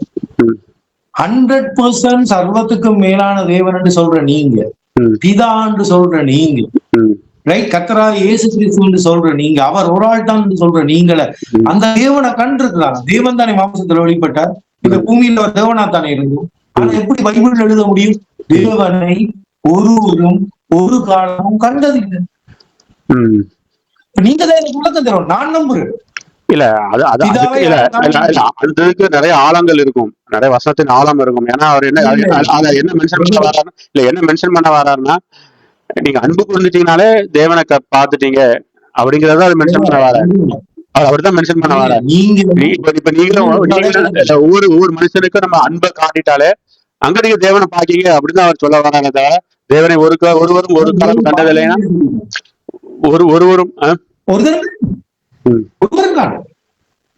அதுதான் இதை விட நீங்க வாழ்க்கையில நினைச்சு பார்க்க முடியாத வார்த்தை தருவேன் வேதத்துல. அது ஒரு கட்டத்துல வரைக்கும் நான் அவங்களுக்கு வெளிப்படுத்துவேன். அப்படி தெளிவா சொல்லி தேவனை ஒருவரும் ஒருபோதும் காண முடியாதுன்னு சொல்லி அவ்வளவு மகிமை உள்ளது. அதாவது அவர் மாம்சத்தில் வந்திருக்காரு, அவர் தான் மாம்சத்துல வந்திருக்காரு. அதுக்காக நீங்க அதுக்காக அவர் மாம்சத்துல வந்ததுனால அவர் கிடையாது எப்படி நீங்க சொல்ல முடியும்? அது தேவ தூஷணம் அல்லவா? அவர் தேவன் மேல வந்து ஃபுல் மகிமையில இருக்காரு. அவர் அடிமையின் ரூபம் எடுத்தா மாம்சத்துல உள்ள வராரு. அவர் அடிமையின் ரூபம் எடுத்து மாம்சத்துல உள்ள வந்ததுனால இவர் அவர் கிடையாது நீங்க எப்படி போதிக்கலாம்? அதான் கேள்வி. Very good. அப்படி என்றா நீங்க என்ன சொல்ல வாரீங்கன்னா, அவர் மாம்சத்துல அது மட்டும் இல்லாம அவர் மாம்சத்துல இருக்கும்போது ஃபுல் பவர்ஃபுல்லா தான் இருக்காரு. அது நீங்க ஃபுல் பவர்ஃபுல்லா இல்ல, நீங்க தான் சொன்னீங்க. அவர் மாம்சத்துல இருக்கும்போது அவர் 100% கடவுள். 100% கடவுள் அர்த்தம் 100% ஃபுல் பவர்ஃபுல்லா தான் இருக்காரு. 100% மேல எதுவுமே கிடையாதுல்ல. அப்படி என்றால் தேவனை ஒருவரும் ஒருபோதும் கண்டதில்லை என்று யோவான் நிருபத்திலும் 1 யோவான் 4:12 வேதத்தில் எழுதினது எப்படி? மிகவும் தவறு அல்லவா? பிதாவை கூட கண்டிருக்கிறார்கள், கூட பொருளின்படி பிதாவாகிய தேவனை கண்டிருக்கிறார்கள். அப்படி என்றால் தேவனை ஒருவரும் ஒருபோதும் கண்டதில்லை என்று மடியில் சாய்ந்திருந்தவர், அவருடைய மார்பில் சாய்ந்திருந்தவர். இங்க வாங்க பிரதர், இந்த பூமியில என்னுடைய ஆழமா படிக்கிற ஒருவர், நான் ஒரு நாளும் இந்த வேதாமத்துக்கு விரோதமா நீங்க அப்படி இந்த இடத்துல தேவனை ஒருவனும் ஒரு காலம் கண்டதில்லைன்னு யோவான் எழுதுறது வந்து பிதாவை குறிச்சு எழுதுறாருன்னு சொல்றீங்களா? நிச்சயமா அது மட்டும் இல்ல, இன்னொன்னுங்க இருக்கு. இப்ப நீங்க தான் சொன்னீங்க இயேசு கிறிஸ்து 100% கடவுள்னு சொன்னீங்க. பிறகு 100%க்கு மேல இன்னொருத்தர் இருக்காருன்னு சொல்றீங்க. அப்ப நீங்க இயேசு கிறிஸ்து 100% கடவுள் நீங்க சொல்லல. அதை உணர்ந்துக்கிறீங்க. நீங்க இயேசு கிறிஸ்து 100% கடவுள் சொல்லல நீங்க. ஆனா நீங்க வாயினால இயேசு கிறிஸ்து 100% கடவுள் சொல்றீங்க. நீங்க அப்படியே இயேசு கிறிஸ்து 50% கடவுள் அப்படி சொல்லுங்க. இயேசு கிறிஸ்து 50% கடவுள். அப்ப யோவான் அப்படித்தான் சொல்றேன். இயேசு வந்து என்ன தேவனை ஒருவரும் ஒருபோதும் கண்டதில்லை. இல்ல இப்படி யோவான் இப்ப என்ன சொல்றாருன்னு நான் சொல்ல உங்களுக்கு, எல்லாருமே எல்லாருமே தேவனை பார்த்துட்டோம் சொல்றாரு. என்ன எல்லாருமே இந்த உலகத்துல இருக்கிற எல்லாருமே தேவனை பார்த்துட்டோம் தான் சொல்றாரு யோவான். நீங்க அப்படி எடுத்த அவர் தான் சொல்றாரு, யோவான் தான் சொல்றாரு எல்லாருமே தேவனை பார்த்துட்டோம்னு சொல்றாரு. சொல்றாரு அடுத்தது என்ன சொல்றாரு, நீங்க ஒருவர் அன்பு கூர்ந்தால் நீங்கள் தேவனை பார்த்துட்டீங்கன்னு சொல்றாரு. அப்புறம் எல்லாரும் தேவனை பார்த்துட்டோம். அடுத்த வசனத்தை நீங்க எடுங்க, அடுத்த வசனத்தை எடுங்க. கேளுங்க. இதுல இன்னும் நீங்க பைபிளை வாசிக்கிறீங்க, அதான் பிரச்சனை. நீங்க உங்களோட கொள்கையில தான் நிக்கிறீங்க. நீங்க வேதாமத்துல உங்களோட கொள்கை சரியானது எந்த கொள்கை சரியானதுன்னு நாங்க கதைக்க கூடாது. வேதம் ஒன்றையோ அதே யோவான் 18 தெளிவா சொல்லுது. சரி, நீங்க அந்த வசனத்தை இருங்க, இல்ல அந்த வசனத்தை இருங்க. யோவான் தேவனை ஒருவனும் ஒரு காலமும் கண்டதில்லை. அதுக்கு அடுத்த வசனத்தை வாசிங்க. அதுக்கு அடுத்த வசனத்தை வாசிங்க. படிவக்கலுங்க. இன்னொரு இன்ட்ரெஸ்டிங்கான வந்து சொல்லுவார். நீங்க அமைதியா இருந்து பிதாவின் மடியில் இருக்கிற, இப்ப பிதாவின் மடியில் இருக்கிற, உங்களோட மடியில உங்களோட குழந்தை இருந்தா நீங்க சொல்ல முடியுமா நான் தான் அவர், நான் தான் குழந்தை என்று? பிதாவின் மடியில் இருக்கிற ஒரே பேரான குமாரனை அவர் ஏற்படுத்தினார். சரி, அதாவது இந்த பிதாவை யாரும் கண்டதில்லை. ஸ்தேவான் கேளுங்க. இப்ப இத உங்களுக்கு பைபிள்ல இருந்து உதாரணம் பிதாவின் மடியில் இருக்கிற ஒரே பேரான குமாரனை அவரை வெளிப்படுத்தினா அதுக்கு அடுத்த வசனம் வாசிங்க. அதுக்கு அடுத்த வசனத்தை எருசலேமில் இருந்த யூதர்கள் நீங்கள் ஒருவர் அன்பா இருந்தால் அந்த வசனத்தை வாசிங்க. நீங்கள் அவரை கண்டீர்கள் அப்படின்னு எழுதுறாரு, அந்த வசனத்தை வாசிங்க. ஒருவர் நீங்க இப்ப தேவனை ஒருவனும் இல்ல தேவனை ஒருவனும் ஒரு காலம் கண்டதில்லைங்கிற அந்த வசனத்தை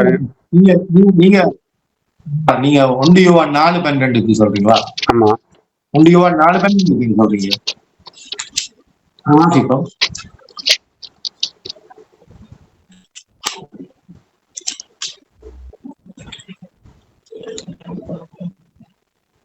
தேவனை ஒருவரும் அதேதான் ஒருபோதும் கண்டதில்லை.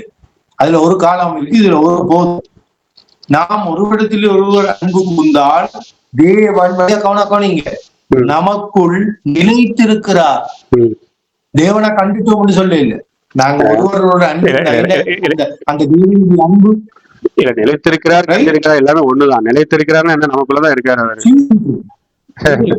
தேவன் நமக்குள்ள நிலைத்திருந்தா நாங்க தேவனா இல்லையே.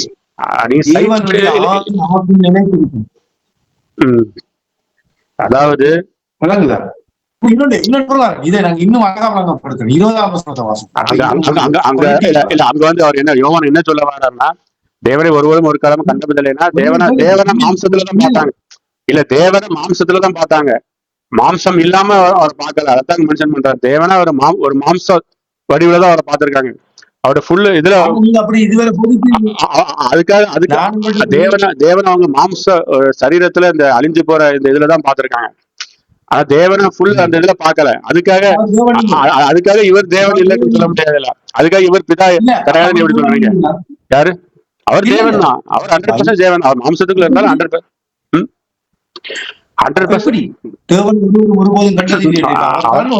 என்ன சொல்ல வர்றாருன்னா, ஆவியா இருக்கிற தேவனை ஒரு ஆவியா இருக்கும்போது அவரை பார்க்க முடியாது. அவர் மாம்சத்துல அவரை பார்த்தாங்க. அது பேர் மாம்சத்தை கலைஞ்சு கொண்டு போயிட்டாரு. பூமியில இருந்த தேவன் அல்ல. அது மட்டும் இல்லாம அவர் தேவன் தான். இங்க பாருங்க, அடுத்தது என்ன சொல்றாரு? நீங்க அன்பு கூர்ந்தால், அவன் என்ன சொல்ல வர்றாரு? நீங்கள் ஒருவரில் அன்பு கூர்ந்தால் அவர் உங்களுக்குள்ள நிலைத்திருக்காரு. அவரை பார்த்துட்டீங்கன்னு தான் சொல்றாரு. எங்க சொன்னது பார்த்துட்டாரு? நிலைத்திருக்கிறான்னு என்ன அர்த்தம்? உங்களோட வார்த்தையின்படி நிலைத்திருக்கிறாண்டா இல்லையண்டா 20ஆவது வசனத்தை வாசிக்கன்னு கேளுங்க. தேவனிடத்தில் அன்பு கூறுவன் என்று ஒருவன் சொல்லியும், இது தேவனை காண்றது இல்ல, தேவனிடத்தில் அன்பு கூறுவன் சொல்லியும் தன் சகோதரனை பகைத்தால் அவன் பொய்யன். தான் கண்ட சகோதரனிடத்தில் அன்பு கூறாதவன், கேளுங்க, தான் கண்ட சகோதரத்தில் அன்பு கூறாமல் இருக்கிறவன் தான் காணாத தேவனிடத்தில் எப்படி அன்பு கூறுவான்? திரும்பவும் யோவான் எழுதுற கீழே வடியா கேளுங்க, தேவனை நீங்க காண இல்லை, கண்ட இந்த சகோதரன் நீ அன்பு கூறாவிட்டா. கண்ணால காண்றீங்க. இப்ப மகேந்திரனை நான் காண்றேன், உங்களை காண்றேன். இல்ல நான் என்ன உங்கள்கிட்ட கேட்கறீங்க? இல்ல நீங்க என்ன சொல்ல வரீங்கன்னா, தேவனை ஒருவரும் ஒருபோதும் கண்டதில்லை. இல்ல நீங்க என்ன சொல்றீங்கன்னா, தேவனை ஒருவரும் ஒருபோதும் கண்டதில்லை அப்படின்னா மாம்சத்துல அந்த தேவன் வந்து குமாரன். இந்த இடத்துல யோவான் மென்ஷன் பண்றது வந்து பிதாவை ஒருவரும் கண்டதில்லை. அப்படின்னா டேரக்டாவே எழுதிருக்கலாமே, யோவான் பிதாவை ஒருவரும் ஒருபோதும் கண்டதில்லைன்னு எழுதிருக்கலாமே. ஏன் தேவன் பாயிண்ட் எழுதுறாரு? சொல்றேன். அதைத்தான் என்னுடைய வீடியோல கேட்கேன். தேவன் மாம்சத்தில், அதாவது நான் என்ன உங்கள்கிட்ட கேட்கணும் பிரதர், ஒரே ஒரு கேள்வி, அதுக்கு முன்னாடி எஸ் ஆர் நோ மட்டும் சொல்லிடுங்க. அதாவது பிதா தான் மாம்சத்துல வந்தாரா வரலையா, அது எஸ் ஆர் நோ சொல்லுங்க. வேதாமத்தின் படி பைபிள்ல பிதாவாகிய தேவன் என்று எழுதப்படுகிறவர் அதுக்கு ஒரு பைபிள்ல இருந்து ஆதாரம் தரவா? இப்ப பிதா அப்படி நீங்க என்ன சொல்றீங்க? பிதா வந்து மாம்சத்துல, இல்ல நான் கேட்டுக்கிறேன், பிதா மாம்சத்துல வெளிப்படல அப்படிதானே? இல்லை.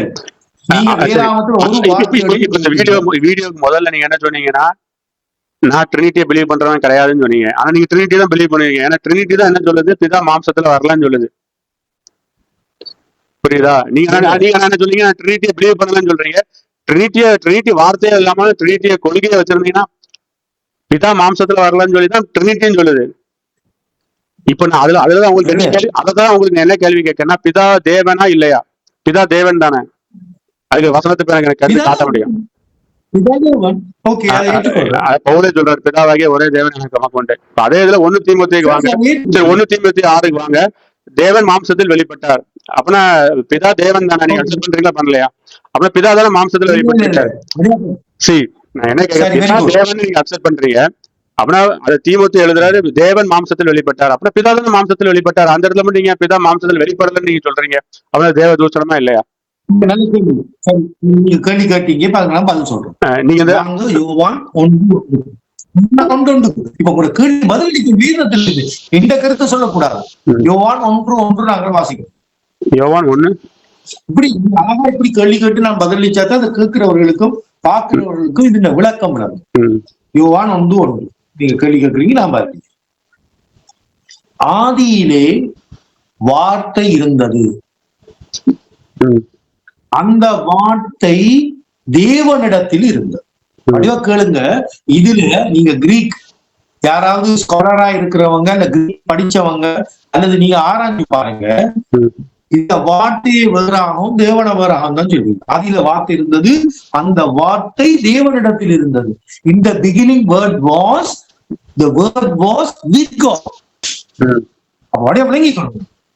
சொல்லுது வடக்கானுங்க. இப்ப அந்த வார்த்தை என்றது இயேசு எங்களுக்கு தெரியும், வருவோம். ஆனா அந்த வார்த்தை யாரிடத்துல இருக்கு? தேவனிடத்தில் இருக்கு. அவரைத்தான் நாங்க பிதான்னு சொல்றோம். திரும்ப அந்த வார்த்தை கொஞ்சம் கேளுங்க, நான் விளக்கம் கொடுத்தா அப்புறம் நீங்க கதைங்க. அந்த வார்த்தை தேவனாய் இருந்தது. அதாவது அந்த வார்த்தைக்கும் பிதாவினுடைய தன்மை இருக்குன்னு காட்டு. அந்த வார்த்தை தேவனாய் இருந்தது. அப்ப இதுல பிதாவாகிய தேவனை குறிச்சும், அதனாலதானே பவுல் யோவான் சீஷர்கள் எல்லாம் பிதாவாகிய தேவனாலும் கர்த்தராகிய இயேசு கிறிஸ்துவினாலும் 2ஆக எழுதுகிறார்.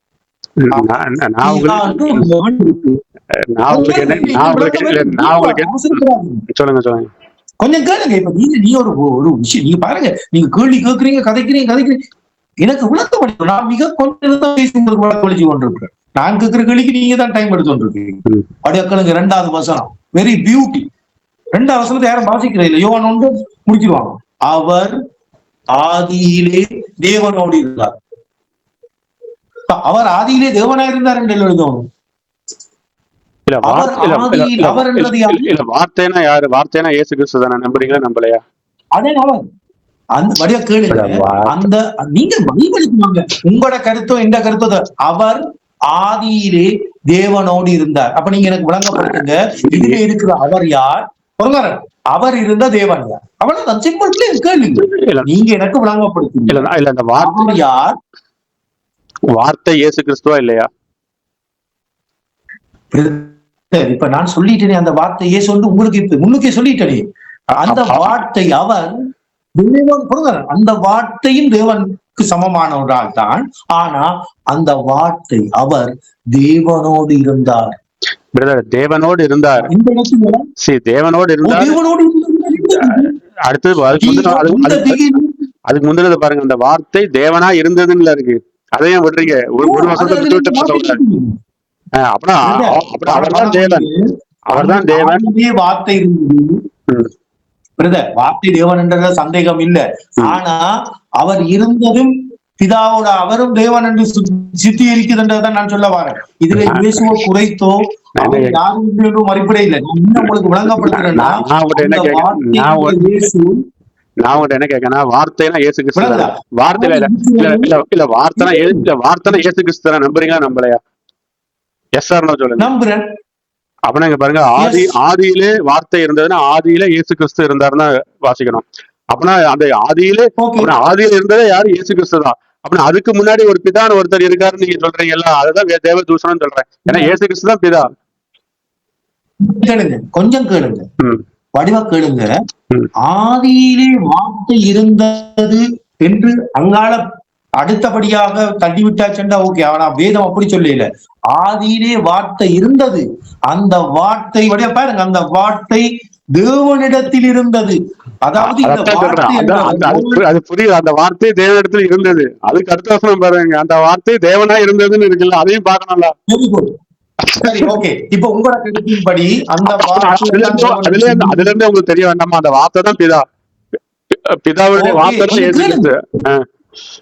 சரி, அதான் கூட கருத்து. இப்ப ரெண்டாவது வசனத்தை வாசிங்க. சகலமும் அவர் மூலமாய் போறீங்க. அவர் ஆதியிலே தேவனோடு இருந்தார். அவர் ஆதியிலே தேவனோடு இருந்தார். விளக்கம் தான் எனக்கு. அவர் யார்? அவர் இருந்த தேவன் யார்? எல்லாமே அவர் தான். நீங்க அதை பெரிய தேவன் இதை நீங்க சொன்னீங்க. நீங்க எப்படி? இது வந்து வேத விளக்கம் அல்ல. தேவன் இருக்காரு. தேவன் ஒரு வச்சிருங்க. அவர்கிட்ட இருந்து வார்த்தை வெளிப்பட்டது. அந்த அதுக்காக அந்த வார்த்தை வந்து தேவன் கிடையாதுன்னு சொல்லக்கூடாது. அதான் மென்ஷன் பண்ணுது. ஏன்னா அவருடைய வார்த்தை தான் இப்ப நமக்கு வசனமா இருக்கு. இப்ப நம்ம எல்லாம் வாசிக்கணும், வசனத்தை தான் வாசிக்கணும். அப்புறம் அந்த வார்த்தை தான் வசனமா இருக்கு. அதுக்காக அந்த வசனம் தான் அவர். வார்த்தை தான் தேவன். அந்த வார்த்தை எங்க இருந்துச்சு? தேவன் இருந்துச்சு. அந்த வார்த்தை தான் தேவன். அப்புறம் அந்த தேவன்கிற இதுல இருந்து வார்த்தை வந்துச்சு. அவர் வார்த்தைனா யாரு? இயேசு கிறிஸ்து. அப்படியே இயேசு கிறிஸ்து தான் தேவன். அப்புறம் இதுக்கு மேல பிதா எங்க இருக்காருன்னு நீங்க சொல்லுங்க. அதை சொல்லவே முடியுங்களே. அப்புறம் இயேசு கிறிஸ்து தானே பிதா. நீங்க தான் சொல்லிட்டீங்க 100% இயேசு கிறிஸ்து 100% கடவுள்னு சொல்லிட்டீங்க. அப்புறம் 100% மேல யாருமே கிடையாது நீங்க தான் சொல்றீங்க. இப்ப இன்னொருத்தர் மேல 100% மேல இன்னொருத்தர் இருக்காருன்னு நீங்க சொல்றீங்க. நீங்க தான் சொல்றீங்க இயேசு கிறிஸ்து 100% கடவுள். அப்புறம் நீங்க இயேசு கிறிஸ்து 100% கடவுள் சொல்லாதீங்க. இயேசு கிறிஸ்து 50% கடவுள் அப்படி சொல்லுங்க. இப்ப இந்த இடத்துல அந்த வார்த்தை என்பது இயேசு என்றால் உங்களுடைய வார்த்தை உங்களோடு இருந்ததுன்னு சொல்லலாமா? ஆமா, வார்த்தை இப்ப நான் பேசுறேன்னா வார்த்தை என்கிட்ட இருந்தா வருது. அப்படின்னா அதுக்காக வார்த்தை நான்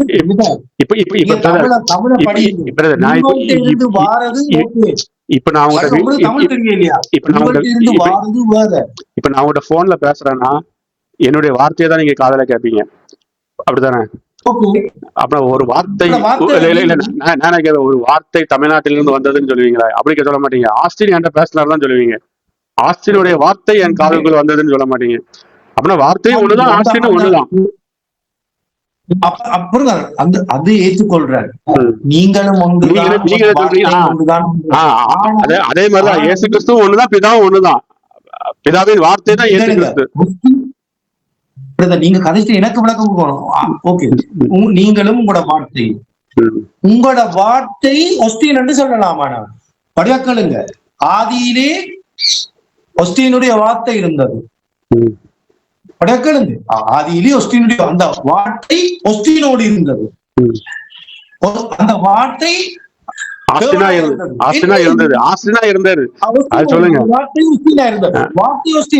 இப்ப நீங்க எங்கேயாவது ஒரு பேசினா ரெக்கார்டிங் பண்ண அந்த ஒஸ்டின் இருக்கு. ஆமா, ஆஸ்தின் இல்லாம வார்த்தை எப்படி வரும்? வராது. ஆஸ்தின் இருக்க பேர் தானே வார்த்தை வருது. அப்படின்னா ஆஸ்தின் தானே வார்த்தை. வார்த்தை தான் ஆஸ்தின். அதான் பைபிள் சொல்லுது. பைபிள் தான் டைரக்டா சொல்லுது. அந்த வார்த்தை தேவனா இருந்தது அப்படின்னு சொல்லிட்டேன். அந்த வசனம் இல்லைன்னா நீங்க சொல்றது கரெக்ட். ஓகே, இரண்டாவது வசனத்தை வாசிங்க. அவர் ஆதியிலே தேவனோடு இருந்தார். வார்த்தை எனக்குள்ளதானே இருக்கு. அதான் வார்த்தை ஆதியிலே ஒஸ்தினோடு இருந்தது. ஆமா, ஆஸ்தினோடு இருந்தது. வார்த்தை ஆஸ்தினோடு இருந்தது. வார்த்தை ஆஸ்தினா இருந்தது அப்படிதான் சொல்லுது. இல்ல, வார்த்தை ஆஸ்தினோடு இருந்தது. வார்த்தை ஆஸ்தினா இருந்தது அப்படிதான் சொல்லுது. அப்படின்னா நான் வார்த்தையா பேசுறேன்னா அப்புறம் இல்ல இயேசு கிறிஸ்து வார்த்தையை கொடுக்காருன்னா அது யாரோடைய வார்த்தை? பிதாவோடைய வார்த்தை தான். நீங்க அப்புறம் இயேசு கிறிஸ்து வேற, பிதா வேறன்னு சொல்றீங்களா? இப்ப அங்கதான் பிளாஸ்பமின்னு சொல்றேன். நாங்க அப்படி விளக்கம் கொடுக்கல, அது உங்களோட விளக்கம். 2ஆம் வசனம் சொல்லுது, அவர் என்றது யாரு? வார்த்தையா? ஒரு பர்சனா? ஒரு நபரை சொல்லுதா அவர் என்று இங்க சொல்லும் பொழுது? சரியா? இதுல நீங்க வார்த்தைய போடுறீங்களா, இயேசுவ போடுறீங்களா? அவர் 2 பேரும் போடலாம். ஏன்னா வார்த்தை தானே இயேசு கிறிஸ்து. நீங்க தான் சொன்னீங்க இயேசு கிறிஸ்து தான் வார்த்தைன்னு சொன்னீங்க. அப்புறம் வார்த்தையும் போடலாம், இயேசு கிறிஸ்துவும் போடலாமே. இப்ப நீங்க கேள்ற பதில் சொல்றேன். வார்த்தை என்ற நாமம் அவருக்கு வழங்கப்பட்டிருக்கு. அதனால அவர் ஒரு பேச்சாக வர மாட்டார். அப்படி என்று அவர் கடவுள் இல்லையே. இப்ப என்னுடைய வார்த்தை நான் இல்லையே, என்னிடத்தில் இருந்து வார்த்தை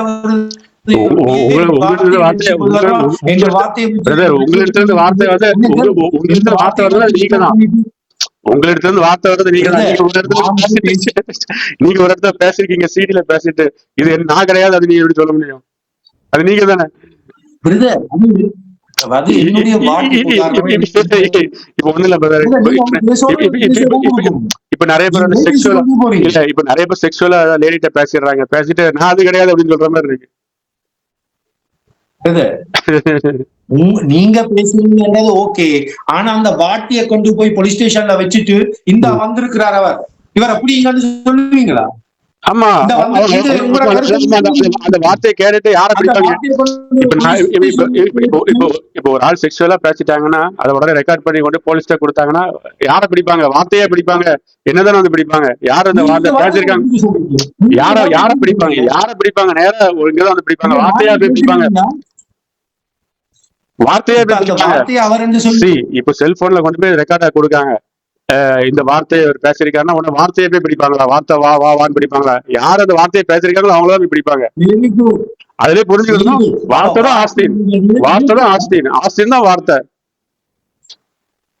இல்ல இல்ல, அப்ப அந்த வார்த்தையை பேசினா நீங்க சொன்ன ஆஸ்தின் வேற, வார்த்தை வேறனா. இப்ப போலீஸ்காரன் கொண்டு போய் ஒரு ரெக்கார்டிங்க கொடுக்கும்போது அவன் அந்த நபரை போய் பிடிக்க மாட்டான். வார்த்தை எங்க இருக்கு, வார்த்தை எங்க இருக்குன்னு ஸ்பேஸ்ல தேடிட்டு கிடக்க வேண்டியதான். நீங்க போதிக்கிற போதிலையும் அப்படிதான் இருக்கு. Very good. அப்ப இல்ல இல்ல, நீங்க விளங்கி கொடுங்க. நான் எப்பயாவது சொன்னானா பிதாவினிலிருந்து புறப்படுகிற அந்த வார்த்தை தான் இயேசு, நான் சொல்லி அது உங்களுக்கு நீங்க வார்த்தையாக்கிட்டீங்க. அந்த வார்த்தை மாம்சமாகி, வார்த்தை மாமிசமாகிறதுக்கு முன்னுக்கு அவர் தேவனோடு இருந்தார்ன்றதை நீங்க விளங்கப்படுத்தணுமே. நீங்க மாமிசமானதை அவர் தேவனா இருந்தாருன்னு இருக்கா இல்லையா? தேவனோடு இருந்தது தேவனா இருந்தாருன்னு இருக்கா இல்லையா? தேவனா இருந்தாருன்னா மேட்டர் முடிஞ்சு போச்சு. சரி, வார்த்தை தேவனா இருந்தாருன்னா மேட்டர் முடிஞ்சு போச்சு. அவர் தான் தேவன். நீங்க அர்த்தம் வரீங்க. எப்படி முடியும்? அவர் தேவனோடு இருந்தார் என்று எப்படி எழுத முடியும்? அதுக்கு விளக்கம் தாங்க. அது வார்த்தை தேவனோடு சொல்றது ஓகே. அவர் தேவனா இருந்தார், எக்ஸெப்ட் பண்றார். அவர் தேவனோடு இருந்தார் என்றதுக்கு விளக்கம் தாங்க. அந்த வார்த்தை உங்களுக்குள்ளதானே இருக்கு. இப்ப நீங்க பேசுற வார்த்தை உங்களுக்குள்ளதானே இருக்கு. பிரதர், நீங்க இன்னும் விளங்கி கொள்வீங்கல்ல, அந்த வார்த்தை அவரிடத்தில் இருந்தது சொல்ல இல்ல, அந்த வார்த்தை தேவனிடத்தில் இருந்தது சொல்லுது. வார்த்தை ஒரு நபராகவும். நீங்க பைபிளுக்கு வாங்க பிரதர், பைபிள்ல இருக்க விளக்கம் நீங்க உங்களோட எக்ஸ்பிளேஷன் கூட அவர் போட்டிருக்கு. வார்த்தையை ஒரு நபராக எப்பவுமே பைபிள்ல இருக்கிற ஒரு வசனத்தை மட்டும் பிடிக்க கூடாது. ஒரு வசனத்துக்கு அடுத்த வசனம் தான் லிங்கிங். எல்லா வசனத்தையும் சேர்த்து கோர்வையா பார்க்கணும். ஒவ்வொரு வசனத்துக்கு லிங்கிங், ஒவ்வொரு வசனம் தான். ஒவ்வொரு வசனத்துக்கு லிங்கிங் இருக்கு. ஒரு வசனத்தை மட்டும் பார்த்துட்டுனா இயேசு சொல்றாரு, நான் என் தேவன் இடத்துக்கு போகிறேன்னு சொல்றாரு. அதுக்காக அவர் தேவன் இல்லையா? அப்படி கிடையாது. அப்படின்னா ஒரு வசனத்தை பார்க்க கூடாது. நான் என் தேவன் இடத்துக்கும் இல்ல, ஏன்னா ஒரு வசனம் சொல்லுது நான் என் தேவன் இடத்திற்கு போகிறேன்னு சொல்றாரு. அப்படி இவர் தேவன் தானே, இவர் தேவன் தானே, அப்படி இவரே தேவன் போகிறாரா? இல்ல இல்ல, உங்களுடைய விளக்கம் உங்களுக்கு வேறதுக்கு விளக்கம் அளிக்க முடியாது. நீங்க திணறீங்க. அவர் நீங்க தேவன் போகிறனால அது அவர் தான்.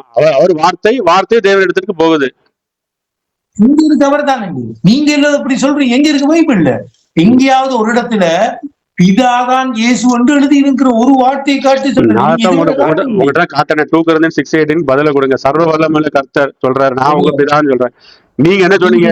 நீங்க நீங்க brother, நீங்க போன வீடியோஸ்ல நீங்க போன வீடியோல பேசும்போது நான் அந்த வீடியோ கிளிப்பிங் கூட வச்சிருக்கேன். 2 Corinthians 6:18 அது இயேசு கிறிஸ்து தான் மீன் பண்ணுது. இயேசு கிறிஸ்து நமக்கு 2வது பிதான்னு சொன்னீங்களா சொல்லலையா? இயேசு கிறிஸ்து நமக்கு 2வது பிதான்னு சொன்னீங்களா சொல்லலையா? அதுக்கு பதில கொடுங்க. நீங்க சொன்னீங்க, வீடியோ அதுக்கு ஆதாரம் இருக்கு. சொல்றத கொஞ்சம் அமைதியா கேளுங்க, அதுக்கு பிறகு விளக்கம் அளிங்க. 2 Corinthians 6:18 நான் படிச்ச காலத்தில் இருந்தே அது பிதாவுக்குரிய வசனம் என்பது எனக்கு தெரியும். பிதான் சொன்னீங்க, அவர் 2வது பிதான் சொன்னீங்க.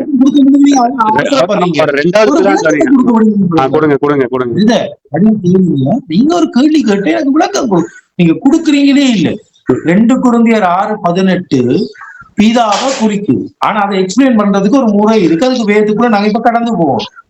ஆனா தெளிவாக பிதாவை என்றோ இயேசு கிறிஸ்து என்றோ அதுதான் உங்களுக்கு விளங்கப்படுத்துறேன். இப்ப பார்த்த பார்வையிலே பிதாவாகிய சர்வவல்லமை உள்ள தேவன் என்று அதுல எழுத இல்லை. பிதான்னு சொல்லும் பொழுது அடுத்தது இன்னொரு விஷயம், அதுல பிதான்னு சொல்லி நீங்கள் எனக்கு நான் உங்களுக்கு பிதாவா இருப்பேன் என்று. அப்படி என்றால் வேறு இடத்துல இயேசுவை பிதா என்று சொல்லப்பட்டிருக்கவர் சொல்லி இருந்தா இதுல சொல்லப்படுற பிதா அவர் தான் என்று நாங்க முடிவுக்கு வரலாம். அப்படி சொல்லப்படுது.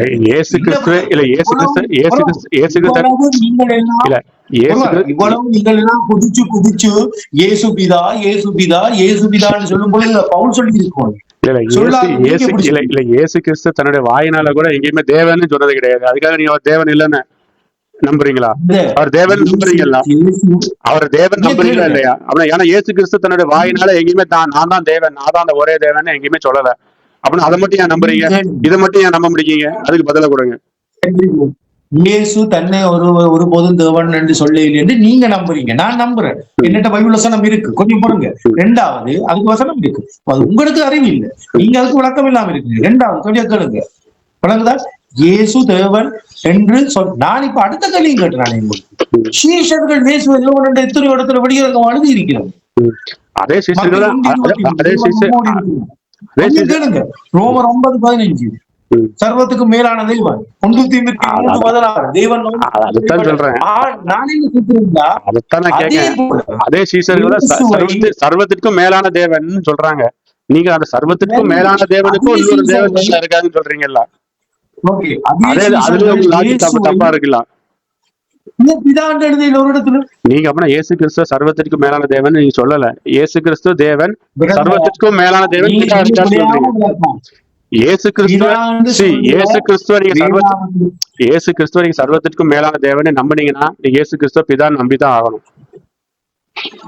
இயேசு கிறிஸ்து அப்படின்னா நீங்க சர்வத்திற்கு மேலான தேவன் என்ன அர்த்தம்? அப்படின்னா அதுக்கும் மேல ஒரு தேவன் இருக்காங்க பிதா. அப்படின்னா பிதாவை நீங்க அண்டர் எஸ்டிமேட் பண்றீங்கல்ல, பிதாவை நீங்க ரிஜெக்ட் பண்றீங்க. இயேசு கிறிஸ்து சர்வத்திற்கு மேலான தேவன் நீங்க நம்புனீங்கன்னா கண்டிப்பாக இயேசு கிறிஸ்துவ பிதாவை நீங்க நம்பிதான் ஆகணும். சரி சரி சரி சரி சரி நான் இப்ப கேட்க, இயேசு கிறிஸ்து சர்வத்திற்கு மேல, சரி இயேசு கிறிஸ்து நான் கேட்க, இயேசு கிறிஸ்து சர்வத்திற்கு மேலான தேவன்னா அப்படின்னா பிதா எப்படிப்பட்ட தேவன் அதை சொல்லுங்க. அதுக்கு ஆன்சர் கொடுங்க. நீங்க பதில் கொடுங்க. இயேசு கிறிஸ்து நீங்க தான் வசனம் சொன்னீங்க, இயேசு கிறிஸ்து சர்வத்திற்கு மேலான தேவன்னா பிதா பிதா பிதா எதற்கு மேலான தேவன் அதை சொல்லுங்க. இயேசுதான் பிதா, நீங்க பிதா சர்வத்திற்கு மேலான தேவன் சொன்னீங்கன்னா இயேசு கிறிஸ்து சர்வத்திற்கு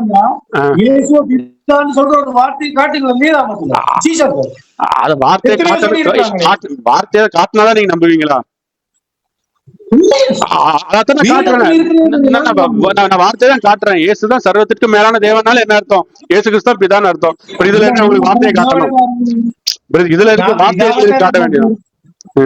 சொல்லுங்க, பைபிள்ல நீங்க உண்மையை சொல்லுங்க.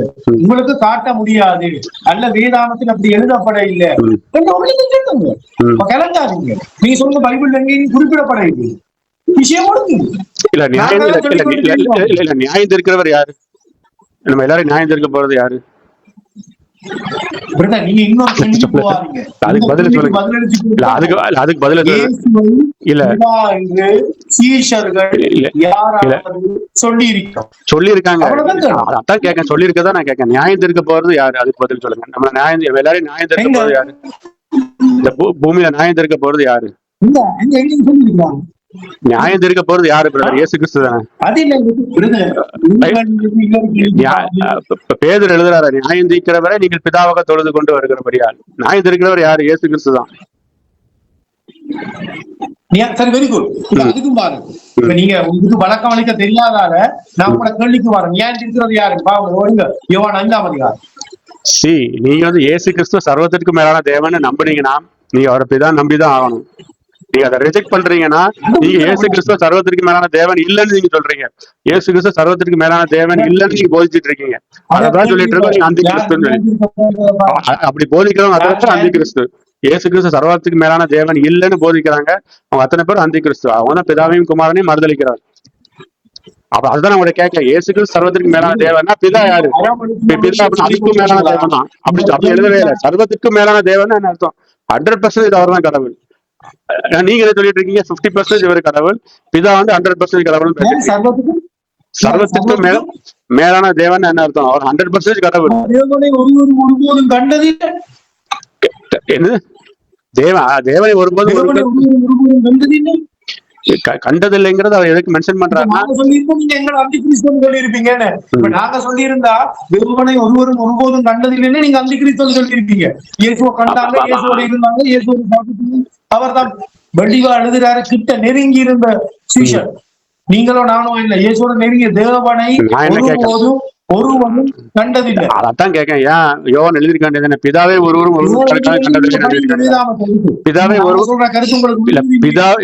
ஒருவனும் ஒரு காலம் கண்டதில்லை எழுதியிருக்காங்க. ஏன் தேவனின் ஒரு காலம் அந்த இடத்துல பிதாவை அது மென்ஷன் பண்ணது நீங்க சொல்றீங்கல்ல, அது தப்பு தானே. எல்லா இடத்துலயும் எப்படிதான் பேசிட்டு இருக்கீங்க? தேவன் மாம்சத்தில் வெளிப்பட்டாருன்னா பிதா மாம்சத்தில் வெளிப்படலன்னு பேசுறீங்க. அதே மாதிரி தேவனை ஒரு காலம் கண்டதில்லைன்னா இந்த இடத்துல தேவன் பிதாவை மென்ஷன் பண்ணலன்னு சொல்றீங்க. அந்த இடத்துல தேவனை பிதாவை மென்ஷன் பண்ணலன்னு சொல்றீங்க. அப்புறம் நீங்க பாருங்க, ஒருத்தரை ரிஜெக்ட் பண்றீங்க. இப்ப தேவன் மென்ஷன் பண்ற இடத்துல ஒரு இடத்துல இது குமாரை தான் மென்ஷன் பண்ணுதுன்னு சொல்றீங்க, இன்னொரு இடத்துல தேவன் மென்ஷன் பண்றது பிதாவை தான் மென்ஷன் பண்ணுதுன்னு சொல்றீங்க. அப்புறம் நீங்க இந்த இடத்துல குமாரனை ரிஜெக்ட் பண்றீங்க, அந்த இடத்துல பிதாவை ரிஜெக்ட் பண்றீங்க. அதான் 1 யோவான் 2:22 தெளிவா சொல்றாரு, பிதாவையும் குமாரனையும் மறுதலிக்கிறவனே அந்தி கிறிஸ்து. சரி, இப்ப நான் சொல்றது அந்த இடத்துல நான் சொன்னது பிதாவை காண இல்லை என்று இல்லை. நீங்க முதல்ல என்னுடைய பேச்சை சரியா விளங்கிக் கொள்ளுங்க. இயேசுவை ஒருவரும் ஒருபோதும் கண்டதில்லை என்றுதான் சொன்னா.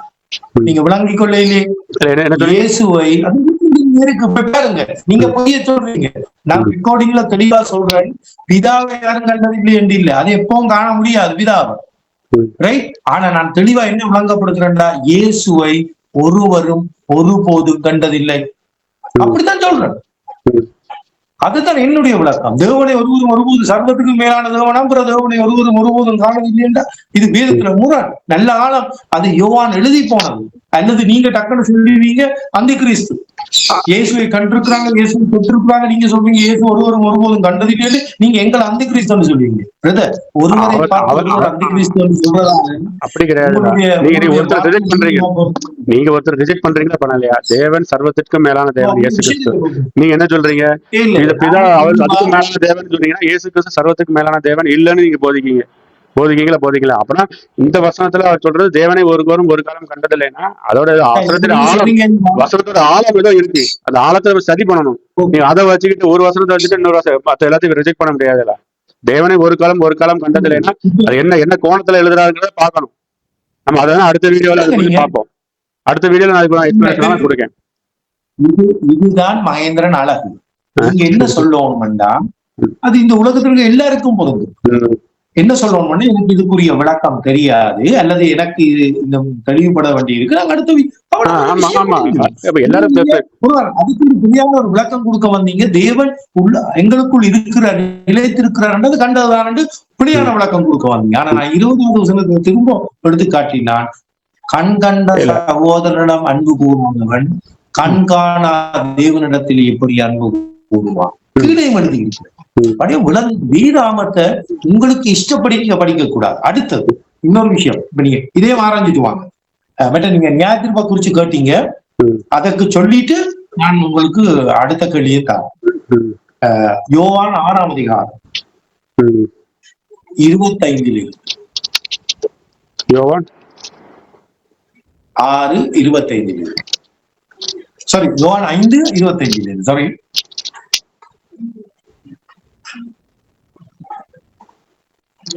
மரித்தோர் தேவகுமாரனுடைய சத்தத்தை கேட்கும் காலம் வரும். மரித்தோர் தேவகுமாரனுடைய சத்தத்தை கேட்கும் காலம் வரும், அது இப்பொழுதே வந்திருக்கிறது. அதை கேட்கிறவர்கள் பிழைப்பார்கள் என்று மெய்யாக சொல்லுகிறேன். அடுத்தது வாசிக்கணுமா? ஏனெனில் பிதாவானவர் தமிழ் தாமே ஜீவனுடைய இருக்கிறது போல குமாரனும் தமிழ் தாமே ஜீவனுடைய இருக்கும்படிக்கு அருள் செய்திருக்கிறார்.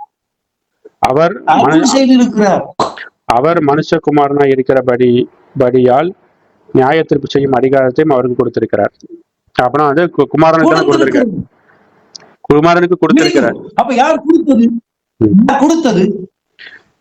இந்த இடத்துல நான் சொல்லுவேன், இந்த இடத்துல குமாரனுக்கு இயேசுவுக்கு இதை யார் கொடுத்தது என்று வேதம் சொல்லுது.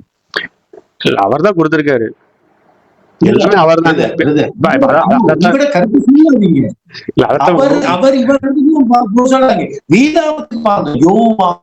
யார் கொடுத்தாரோ ஒண்ணு பேதுரு என்ன எழுதுறாரு? நியாயத்திற்கு செய்கிறவரை